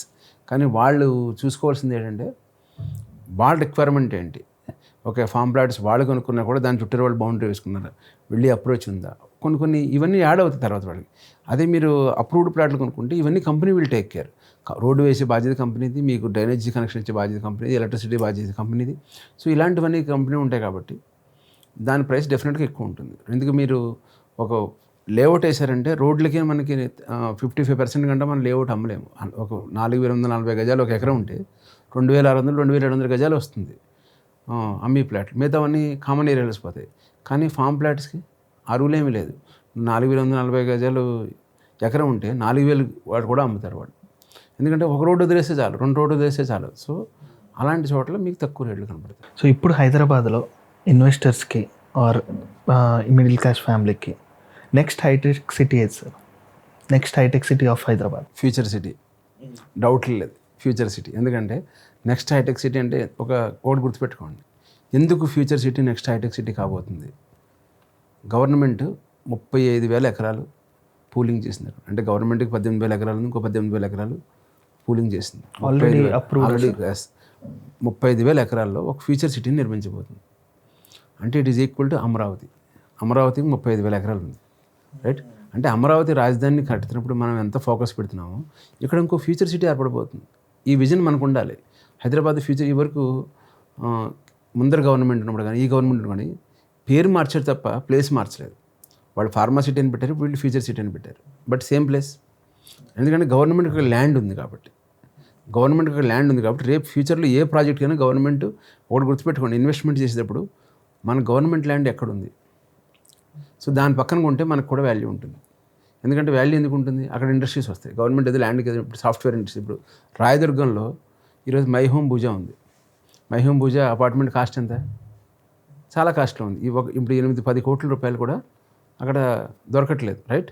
ఎందుకంత కాస్ట్లీ ఉంది? అది మామూలు అపార్ట్మెంటే. ఎందుకంత కాస్ట్ ఉంది? బికాస్ దాని చుట్టుపక్కల అంతా కంపెనీలు ఉన్నాయి. సేమ్ రేపు ఫ్యూచర్ సిటీలో కూడా గవర్నమెంట్ కంపెనీస్ ఉన్నప్పుడు ఏఐ సిటీ రాబోతుంది, సాఫ్ట్వేర్ కంపెనీలు రాబోతున్నాయి, ఫార్మా కంపెనీస్ రాబోతున్నాయి, బీసీసీఐ స్టేడియం రాబోతుంది. అంటే ఒక కొత్త సిటీ ఏర్పడిపోతుంది. ఈరోజు కనీసం నెక్స్ట్ మెట్రో కూడా రాబోతుంది. మెట్రో కూడా మొన్న డిపిఆర్ ఇచ్చారు వాళ్ళు. అంటే ఒక 4-5 ఏళ్ళు, వరస్ట్ కేసు 10 ఏళ్ళు. ఇప్పుడు ఈరోజు మనం చూసి hi-tech city Chandrababu Naidu vision 2020లో చూసాం. ఎప్పుడు రాశారు? 2001లో రాశారు. 20 ఏళ్ళు పట్టింది. ఇప్పుడు తెలంగాణ గవర్నమెంట్ రేపు 2047 విజన్ అని చెప్పబోతున్నారు. సో ఈజీగా 2040, ఈ వరకు 20 ఏళ్ళు పట్టింది, ఇప్పుడు 12 ఏళ్ళు 15 ఏళ్ళు పడుతుంది అంతే. 2035 నుంచి 2040 లోపు మీరు ఈ వీడియోని సేవ్ చేసుకోండి. నెక్స్ట్ హైటెక్ సిటీ అదే కాబోతుంది. Okay sir. సో ఇప్పుడు మనం డిస్కస్ చేసిన దాన్ని బట్టి అమరావతి గురించి మాట్లాడారు కదా. సో ఆంధ్రప్రదేశ్ ఎలా ఉండబోతుంది సార్ నెక్స్ట్ కమింగ్ డేస్లో? ఆంధ్రప్రదేశ్ కూడా ఫ్యూచర్ ఉంది, అందులో డౌటే లేదు. ఎందుకంటే అమరావతి కంపల్సరీ కావాలి. ఇప్పుడు వైజాగ్ మీద ఫోకస్ ఉంది, అమరావతి మీద ఫోకస్ ఉంది. ఓన్లీ ఇన్వెస్టర్స్ కొద్దిగా ఆలోచించదండి. అమరావతి ఈ వరకు ఫస్ట్ టైం వచ్చినట్లాగా అగ్రెసివ్గా వెళ్ళిపోవట్లేదు. ఎందుకంటే ఇంకా వెయిట్ అండ్ వాచ్లో ఉన్నారు. ఏమో నెక్స్ట్ గవర్నమెంట్ ఏదైనా మారచ్చేమో, వస్తుందేమో, ఏదైనా మార్చే ఛాన్స్ ఉందేమో అని. కానీ ఒక్కసారి డెవలప్మెంట్లు అయితే అమరావతి కూడా ఒక 4-5 ఏళ్ళు ఒక రేంజ్కి వస్తుంది. అప్పుడు జనం వెళ్తారు. కానీ ఇప్పుడు ఇంకా జస్ట్ వెయిట్ అండ్ వాచ్లో ఉన్నారు. అంత అగ్రెసివ్గా ఏం మార్కెట్ లేదు, బట్ స్టేబుల్గా ఉంది మార్కెట్. సో నా శ్రీశైలం హైవే గురించి ఇందాక మాట్లాడినట్టు సార్, మనకి షాద్ నగర్ కూడా ఒకప్పుడు బాగా వినిపించింది, ఇప్పుడు శ్రీశైలం హైవే అంటున్నారు. సో ఆ డిఫరెన్స్ ఏంటి సార్? అది ఎలా? అంటే షాద్ నగర్ సైడ్ ఇప్పుడు కంపెనీస్ కొత్తగా అనౌన్స్ చేసిన కంపెనీస్ ఏమి లేవు. ఇప్పుడు కొత్తగా ఫ్యూచర్ సిటీ వలన ఇప్పుడు శ్రీశైలం రోడ్, ఇప్పుడు షాద్ నగర్ కూడా వెళ్ళిపోయింది, జడ్చర్ల వరకు వెళ్ళింది షాద్ నగర్. ఎందుకంటే ఆ ఏరియాలో చాలా ఫ్యాక్టరీస్ ఉన్నాయి. అందుకనే ఈ వరకు షాద్ నగర్ ఏమీ లేదు. ఒక 5-6 ఏళ్ళ క్రితం షాద్ నగర్లో మామూలుగానే దొరికింది. ఇప్పుడు షాద్ నగర్ కూడా ఒక సిటీలోకి ఏర్పడింది. ఒకటి గుర్తుపెట్టుకోండి, హైదరాబాద్ డెవలప్ అవ్వడానికి కారణం ఏంటంటే ఈ వరకు చిన్నప్పుడు మనకి అంటే ఒక 15-20 ఇయర్స్ బ్యాక్ షాపింగ్ అందరూ కోటి వెళ్ళేవారు. ఇప్పుడు కోటి ఎవరైనా వెళ్తున్నారా? మనం ఎవరు వెళ్ళట్లేదు, రైట్? ఎందుకంటే మన సైడ్లోనే కూకట్పల్లిలో కళామందిర్ ఉంది, ఏసనగర్లో కళామందిర్ ఉంది, దిల్సుఖ్ నగర్లో కళామందిర్ ఉంది. అంటే షాపులు ప్రతి చోట కూడా ప్రతి ఊళ్ళోనూ ఉన్నాయి. ఇప్పుడు షాద్ నగర్ ఒక ఏరియా, శంషాబాద్ ఒక ఏరియా, కందుకూరు ఒక ఏరియా, తుక్కుగూడ ఒక ఏరియా, ఇలా ప్రతిదీ కొత్త ఏరియాలు కడుతున్నాయి. సో పీపుల్ ఎవరికిలాగా ఈ పనికి అక్కడికి వెళ్ళాలని లేదు. అవన్నీ చిన్న సిటీలు కలిపి మహానగరం అయింది ఇది. So Hyderabad is not one city, Hyderabad is so many cities. నేను క్లియర్గా చెప్పాలంటే హైదరాబాద్లో కూకట్పల్లి ఏరియా అంతా ఒకటి, దిల్సుఖ్ నగర్ ఏరియా అంతా ఒకటి, రైట్? మెహదీపట్నం ఏరియా అంతా ఒకటి, శంషాబాద్ ఏరియా అంతా ఒకటి, అత్తాపూర్ ఒకటి, ఇట్లా మనం వేరేగా ఏరియా సిటీలు అవుతూ ఒక పెద్ద మహానగరం కింద. సో అందుకని హైదరాబాద్లో ఎక్కడ ఉన్నా కూడా మీకు కనెక్టివిటీ బాగుంది. ఈ త్రిబుల్ మలాన్ కానీ, ఓఆర్ఆర్ మలాన్ కానీ. సో హైదరాబాద్ దాని వలన ఈజీగా ఉంది. ఇలా జనంగా అందరికి కూడా హైదరాబాద్ అందరికి ఓన్ చేసుకున్నారు ప్రతి వాళ్ళు. సో ఇప్పుడు ఆర్ఎఫ్సి చూసుకుంటే సార్, ఒకప్పుడు రామోజీ ఫిలిం సిటీకి వెళ్ళాలంటే ఒక 2-3 బస్సులు మారి వెళ్ళాల్సి వచ్చింది. కానీ ఇప్పుడు మెట్రో ఎక్కి నాగోల్ దగ్గర దిగి అక్కడి నుంచి వెళ్ళిపోయడానికి ఈజీ. సో దీన్ని బట్టి చూస్తే హైదరాబాద్ ఈజ్ ఎక్స్పాండింగ్ మోర్.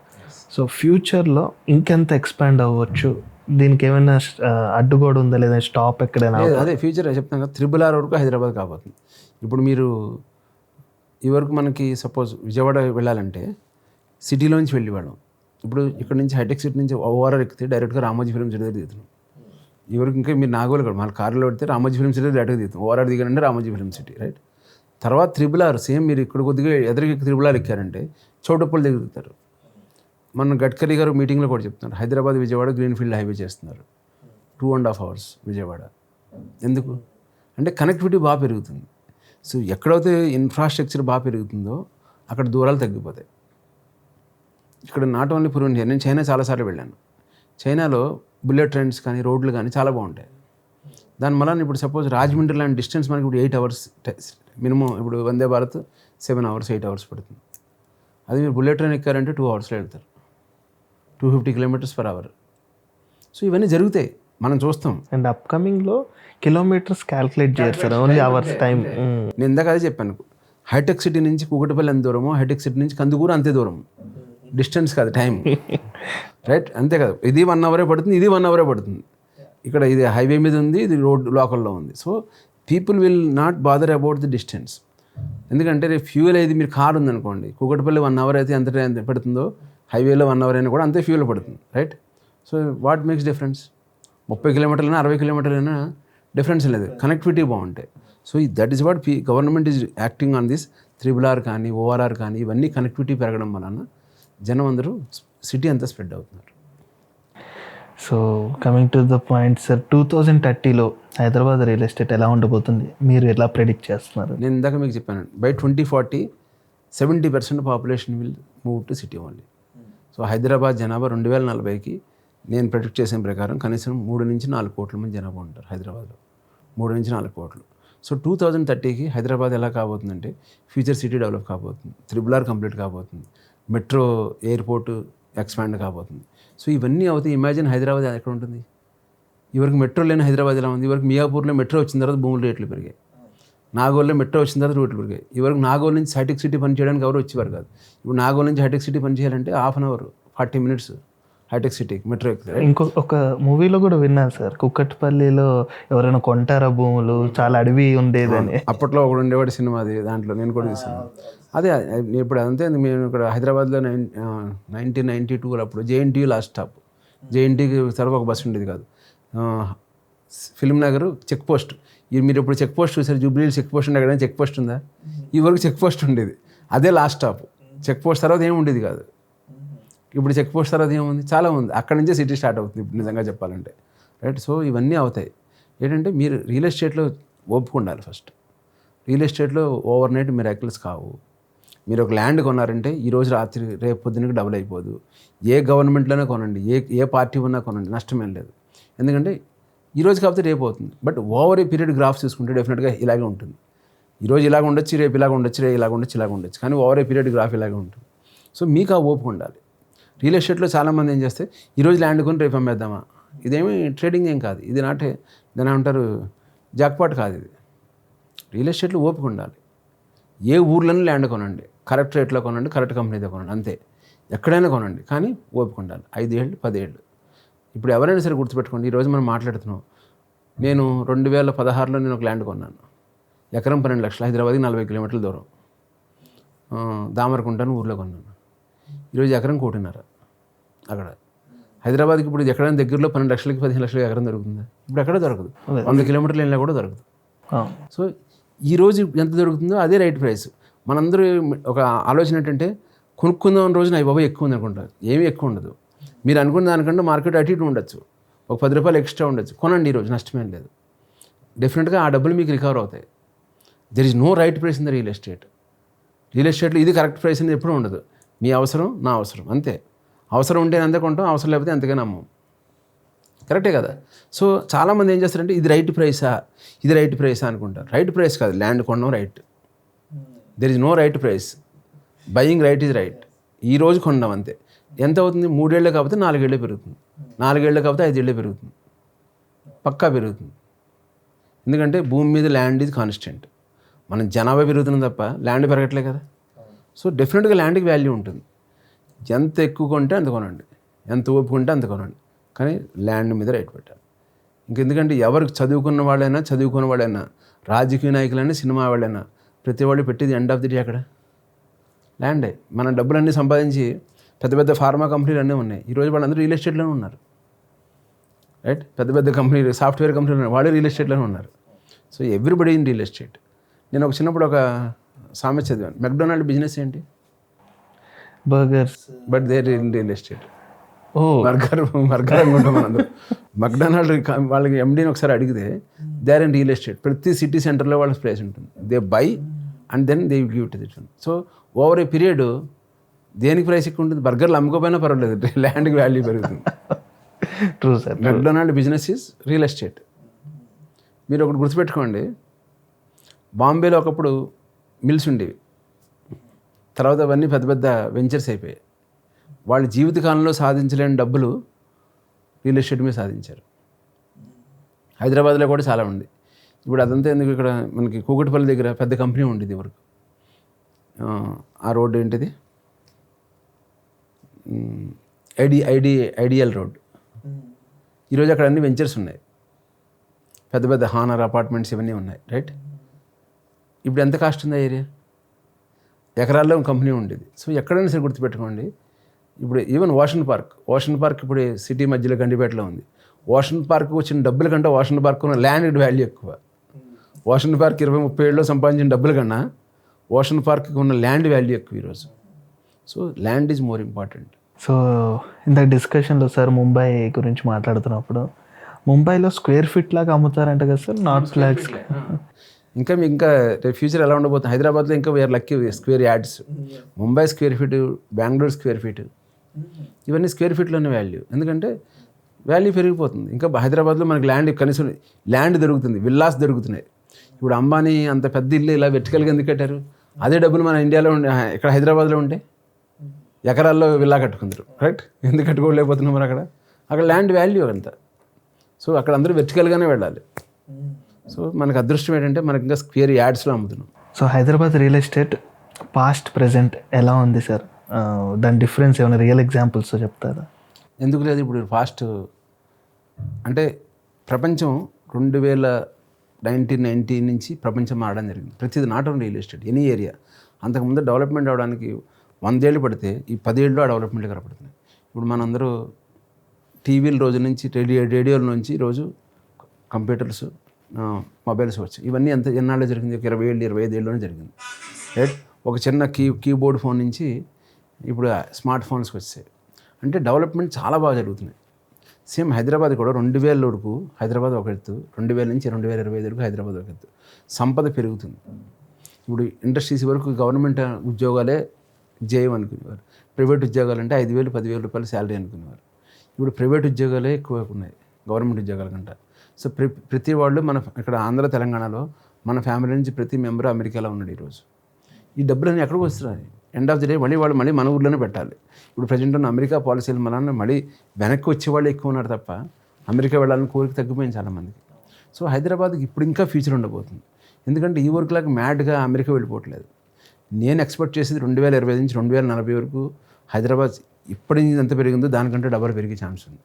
ఎందుకంటే ఈ వరకు మనందరూ అమెరికా వెళ్ళిపోయేవాళ్ళం, మన పిల్లలందరూ అమెరికా వెళ్ళి అక్కడ ఇన్వెస్ట్మెంట్ చేసుకునేవారు. ఇప్పుడు మళ్ళీ వాళ్ళందరూ వెనక్కి రావాలని కోరిక కలుగుతుంది. ఏదైనా సరే మన మంచిగా జరిగినట్టు ట్రంప్ అలా ఉండడం మనకే మంచిది. ఎందుకంటే మన దేశం డెవలప్ అవుతుంది. ఇప్పుడు కనీసం మన వాళ్ళకి వాల్యూ తెలుస్తుంది. సో ఇక్కడ చాలా అవకాశాలు సృష్టించగలుగుతారు. మన ఇండియా ఇప్పుడు మేక్ ఇన్ ఇండియా అన్న విషయం బాగా పెరిగింది. మన దగ్గరే చేసుకోవాలి, ఆత్మనిర్భర్ భారత్ అని చెప్తున్నారు. అంటే మనమే చేసుకోవాలి, మనం ఎవరి మీద డిపెండ్ అవ్వాల్సిన పని ఏం లేదు. సో ఇండియా సూపర్ పవర్గా ఎన్నికయ్యే రోజులు ఎన్నో రోజుల్లో లేదు. మనం అదృష్టం బాగుంటే మనం చూడొచ్చు 2060 2070కి ఇండియా సూపర్ పవర్గా కాబోతుంది. ఎందుకంటే మనం అంత ఛాన్సెస్ ఉన్నాయి. సో ఇలాంటప్పుడు హైదరాబాద్ చాలా డెవలప్ అవుతుంది. నెక్స్ట్ 15 ఏళ్ళలో హైదరాబాదు మనం చాలా చాలా చాలా పెరుగుతుంది. అంటే ఒక ముంబై అంత రేట్లు వెళ్ళబోతున్నాయి రియల్ ఎస్టేట్లో.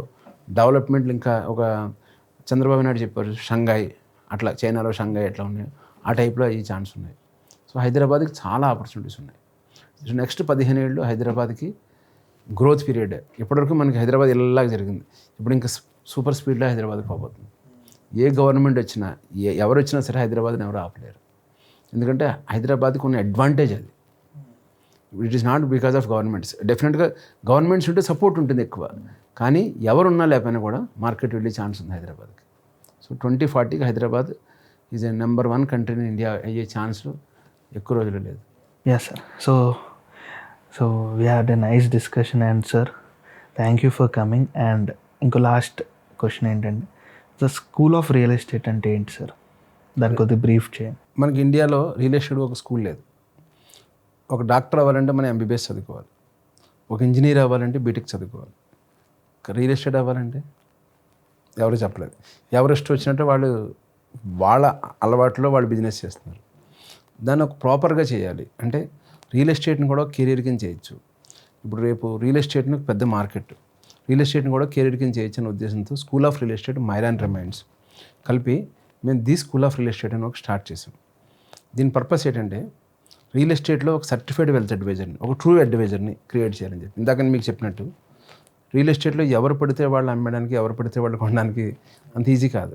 రియల్ ఎస్టేట్లో అమ్మాలన్నా కొనాలన్నా ఎంతో కొంత రీసెర్చ్ ఉండాలి, ఎంతో కొంత యాక్టివిటీ ఉండాలి, ఎంతో కొంత నాలెడ్జ్ ఉండాలి. సో మేము ఈ నాలెడ్జ్ని మా కస్టమర్లకి, అమ్మే వాళ్ళకి, కంపెనీస్కి అందరికీ తెలుసుకున్నాం. ఎలాంటి ఏరియాలో కొనాలి, మీరు ఇందాక చెప్పారు ఎలాంటి ఏరియాలో కొనాలి, దానికి కొంత రీసెర్చ్ అవసరం, రైట్? ఎలాంటి కంపెనీలో కొనాలి, దానికి రీసెర్చ్ అవసరం, దానికి అప్రూవల్స్ చూడాలి, రీసెర్చ్ అవసరం, లీగల్స్ చూడాలి, రీసెర్చ్ అవసరం, ప్రతి దానికి ఎంతో కొంత యాక్టివిటీ అవసరం. సో ఇవన్నీ ఒక సర్టిఫైడ్ వెల్త్ అడ్వైజర్కి ఇస్తే ఎట్లా ఉంటుంది, వాళ్ళు కస్టమర్తో ఎలా మాట్లాడాలి, కస్టమర్తో ఎలా బిహేవ్ చేయాలి, నిజాయితీగా ఎలా ఉండాలి, యాటిట్యూడ్ ఎలా ఉండాలి, వాళ్ళ స్కిల్స్ ఎలా ఉండాలి, ప్రతిదీ కూడా మేము ట్రైనింగ్ ఇస్తున్నాం. మా టార్గెట్ ఏంటంటే 1,00,000 మంది వెల్త్ అడ్వైజర్ని తయారు చేయాలి. ఒక ఇండస్ట్రీలో ఒక మార్పు తీసుకురావాలంటే మాలా ఆలోచించే వాళ్ళు చాలామంది కావాలి, రైట్? మాలా యాక్టివేట్ చేసేవాళ్ళు చాలామంది ఉన్నారు. సో ఇలా చేసేవాళ్ళు ఎలా చేయాలని మేమే క్రియేట్ చేసి 1,00,000 మందిని వెల్త్ అడ్వైజర్ని అది ఉచితంగా ట్రైనింగ్ ఇచ్చేద్దాం అనుకుంటాం. ఉచితంగా ఎందుకు ఇస్తారు సార్, ఉచితంగా ఇస్తే మీకు ఉపయోగం ఏంటంటారు? డెఫినెట్గా ఒక సిస్టమ్ని చేంజ్ చేయాలంటే మనం ఎంతో కొంత కాంట్రిబ్యూట్ చేయాలి. By God grace we are in comfortable position. ఒక 5,000, 6,000 ఫీజు పెడితే ఇప్పుడు ఎవరు రారు ఫస్ట్లో. కానీ ఒక సిస్టమ్ని చేంజ్ చేయాలంటే, ఒకటి అలవాటు చేయాలంటే ఎంతో కొంత 1,00,000 మంది వరకు మేము ఉచితంగా ట్రైనింగ్ ఇవ్వాలనుకున్నాం. ఆంధ్ర తెలంగాణ రోజుకి 5,000 మందికి మేము ట్రైనింగ్ ఉచితంగా ఇచ్చాం. సో ఓవర్ ఏ పీరియడ్ అంటే నేను నెక్స్ట్ 1-2 ఇయర్స్లో మేము 1,00,000 మందిని తయారు చేయాలని టార్గెట్ పెట్టుకున్నాం. దీనివల్ల అంటే ఇండస్ట్రీ చేంజ్ అవుతుంది, ఇండస్ట్రీలో వాల్యూస్ పెరుగుతాయి, ఇండస్ట్రీలో ట్రాన్స్పరెన్సీ పెరుగుతుంది, ఇండస్ట్రీలో నిజాయితీ పెరుగుతుంది. సో దీనికోసం స్కూల్ ఆఫ్ రియల్ ఎస్టేట్ని కాన్సన్ట్రేట్ చేసుకుని మేము ఒక సర్టిఫైడ్ వెల్త్ అడ్వైజర్ చేస్తున్నాం. ఎవ్రీ మంత్ మేము ఒక బ్యాచ్ కండక్ట్ చేస్తాము. దాంతో పీపుల్ని అట్రాక్ట్ చేసి ఒక 100 మంది, 200 మంది, ఎంతమంది అవుతే అంతమంది మేము ట్రైనింగ్ ఇస్తూ ఉంటాం. సో లాస్ట్ ఇయర్ 2,500 మంది ట్రైనింగ్ ఇచ్చాం. ఈ సంవత్సరం 2,500 మంది ట్రైనింగ్ ఇచ్చాం. సో ఇలా మనం పెంచుకుంటూ పోదు మొత్తం అన్ని తెలుగు రాష్ట్రాల్లో ప్రతి చోట కూడా కనీసం మన వాళ్ళు సర్టిఫైడ్ వెల్త్ అడ్వైజర్స్ ఉండాలి, దేశం అంతా సర్టిఫైడ్ వెల్త్ అడ్వైజర్స్ ఉండాలి అన్న కాన్సెప్ట్తో 2030 విజన్తో మేము ఇది వెళ్తున్నాం. డెఫినెట్గా we are going to achieve this. I wish good luck to you sir. And మీరు 1,00,000 మందిని కాదు 10 లక్షల మందిని చేయాలని మేము కోరుకుంటున్నాం. And also last question sir ఏంటంటే, ఇప్పుడు వచ్చే యంగ్ అడ్వైజర్స్కి, యంగ్ రియల్ ఎస్టేట్లో ఇన్వెస్ట్ చేసే వాళ్ళకి ఏం అడ్వైజ్ ఇస్తారు సార్ మీరు? రియల్ ఎస్టేట్లో అడ్వైజ్ చేయాలంటే ఫస్ట్ ఇంపార్టెంట్ అంటే ఇల్లు కొనడానికి హరీ అవ్వద్దు. ప్రజెంట్ ఇల్లు అనేది ఒక స్టేటస్ సింబల్ అయిపోయింది. మనం తక్కువ ఈవెన్ 50,000 ఉన్నవాళ్ళైనా సరే, 60,000 ఉన్నైనా సరే, ₹1,00,000 అయినా సరే ఇల్లు కొనేద్దామని హరీలో ఉన్నారు. ఇల్లు కొంటే ఫస్ట్ ల్యాండ్స్ కొనండి, ల్యాండ్స్ మీద ఇన్వెస్ట్ చేయండి, ల్యాండ్స్ మీద ఇన్వెస్ట్ చేసి ఓవర్ ఏ టైం తర్వాత ఇల్లు కొనండి. అంటే ఇల్లు కొనడానికి కరెక్ట్ ఏజ్ ఏంటంటే 35-40, నాట్ 25. 25 నుంచి 35 వరకు ఇన్వెస్ట్ ఆన్ అదర్ యాక్టివిటీస్. మీరు సపోజ్ ఒక ఫండ్ చేశారు, లేదంటే దానికంటే ఒక మ్యూచువల్ ఫండ్స్లో ఇన్వెస్ట్ చేశారు, 10 లక్షలు వచ్చింది, దాన్ని తీసుకెళ్ళి ఒక ల్యాండ్ మీద పెట్టండి, అది 20 లక్షలు అవుతుంది. ఫస్ట్ చిన్నగా సేవ్ చేసుకోండి, పెద్ద అమౌంట్ అయిన తర్వాత ల్యాండ్ కొనండి. అలాంటి ల్యాండ్స్ 4 అమ్మితే ఒక అపార్ట్మెంట్ వస్తుంది. అప్పుడు మీకు బడ్డెన్ కూడా తగ్గవుతుంది. అంటే 50% కనుకంటే మీ దగ్గర డబ్బులు లేకుండా ఇల్లు కొనదు. ఇల్లు కొనాలంటే ఇప్పుడు చాలామంది ఈఎంఐల మీద నడిచిపోతుంది. ఎవ్రీథింగ్ ఈజ్ లోన్స్ అనేది ఈజీగా దొరుకుతున్నాయి, సిబిల్ బాగుంది, శాలరీ బాగుంది, 4 నెలలు శాలరీ పడింది అంటే లోన్ ఇచ్చేస్తున్నారు. కానీ ఇప్పుడు ప్రజెంట్ మార్కెట్ చాలా అంటే జాబ్ మార్కెట్ ఎలా ఉందంటే రేపు ఎలా ఉంటుంది ఎవరికి ఊహించలేకపోతున్నాం. ఏఐ వస్తుంది, రైట్? సో మీరు ఇన్వెస్ట్ చేసేది మీ శాలరీ సగం పడిపోయినా కూడా మీరు హ్యాపీగా ఉండాలి. అట్లాంటివి చేసుకోవాలి, అప్పుడు ఇన్వెస్ట్ చేసుకోవాలి. సో చాలామంది యూత్ ఏంటంటే ఎంత డబ్బులు వస్తే అంత డబ్బులు ఖర్చు పెట్టేస్తున్నారు, సేవింగ్ ఉండట్లేదు, ఇన్వెస్ట్మెంట్ ఉండట్లేదు. Always invest. రిచ్ అయిన వాళ్ళు ఎవరు కూడా శాలరీ మీద రిచ్ అవ్వలేదు, రిచ్ అయిన వాళ్ళు ఇన్వెస్ట్ చేసి రిచ్ అయ్యారు. ఇల్లు కట్టుకున్న వాళ్ళు ఎవరు రిచ్ అవ్వలేదు, స్థలాలు కొనుక్కున్న వాళ్ళు రిచ్ అయ్యారు. కరెక్టే కదా? నీకు అపార్ట్మెంట్ కొనుక్కుంటే, ఇల్లు కొనుక్కుంటే అదే ఇల్లు ఉంటుంది, కానీ అదే ప్లేస్ కొనుక్కుంటే. So if you wanted to be rich, invest on the land. అది కూడా ఓపెన్ ల్యాండ్. గజాల్లో కొనండి, ఎకరాల్లో కొనండి, ఎంతైనా కొనండి, ఎంత ఓపిక ఉంటే అంత కొనండి, కానీ ఇన్వెస్ట్ ఆన్ ది ల్యాండ్. ఇల్లు ఒకటే ఉండాలి, ఒక ఇల్లు తర్వాత మిగతాదంతా ల్యాండ్ మీద పెట్టాలి. నీకు అది ఫామ్ హౌస్ అంటావో, లేదంటే ఎకరాలు కొంటావో, వ్యవసాయం చేస్తావో, గజాలు కొనుక్కుంటావో, నీ ఇష్టం. కమర్షియల్ కొనుక్కుంటావు, ఏదైనా కొనుక్కోండి, కానీ ఇల్లు అనేది ఒకటే ఉండాలి. సో ఆ ఇల్లు కొనుక్కోండి కదా, కనీసం 50% మీ డబ్బులు ఉండాలి. ఆ 50% డబ్బులు రాకుండా తీసుకోవద్దు.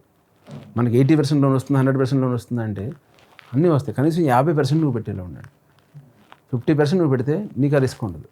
ఇంకో సింపుల్ థంబ్ రూల్ ఏంటంటే మీ రెంట్ కంటే డబుల్ ఈఎంఐ ఉండకూడదు. Simple thumb rule. మీరు 30,000 రెంట్ పే చేస్తుంటే 60,000 ఈఎంఐ ఏంటంటే ఇట్స్ ఓకే. ఇంకో 30,000 నువ్వు సేవింగ్స్ అటు సైడ్ పెట్టామనుకోవచ్చు. 30,000 రెంట్ పే చేసే చోట ₹1,00,000 పెట్టామంటే యూ ఆర్ ఫుల్. సింపుల్.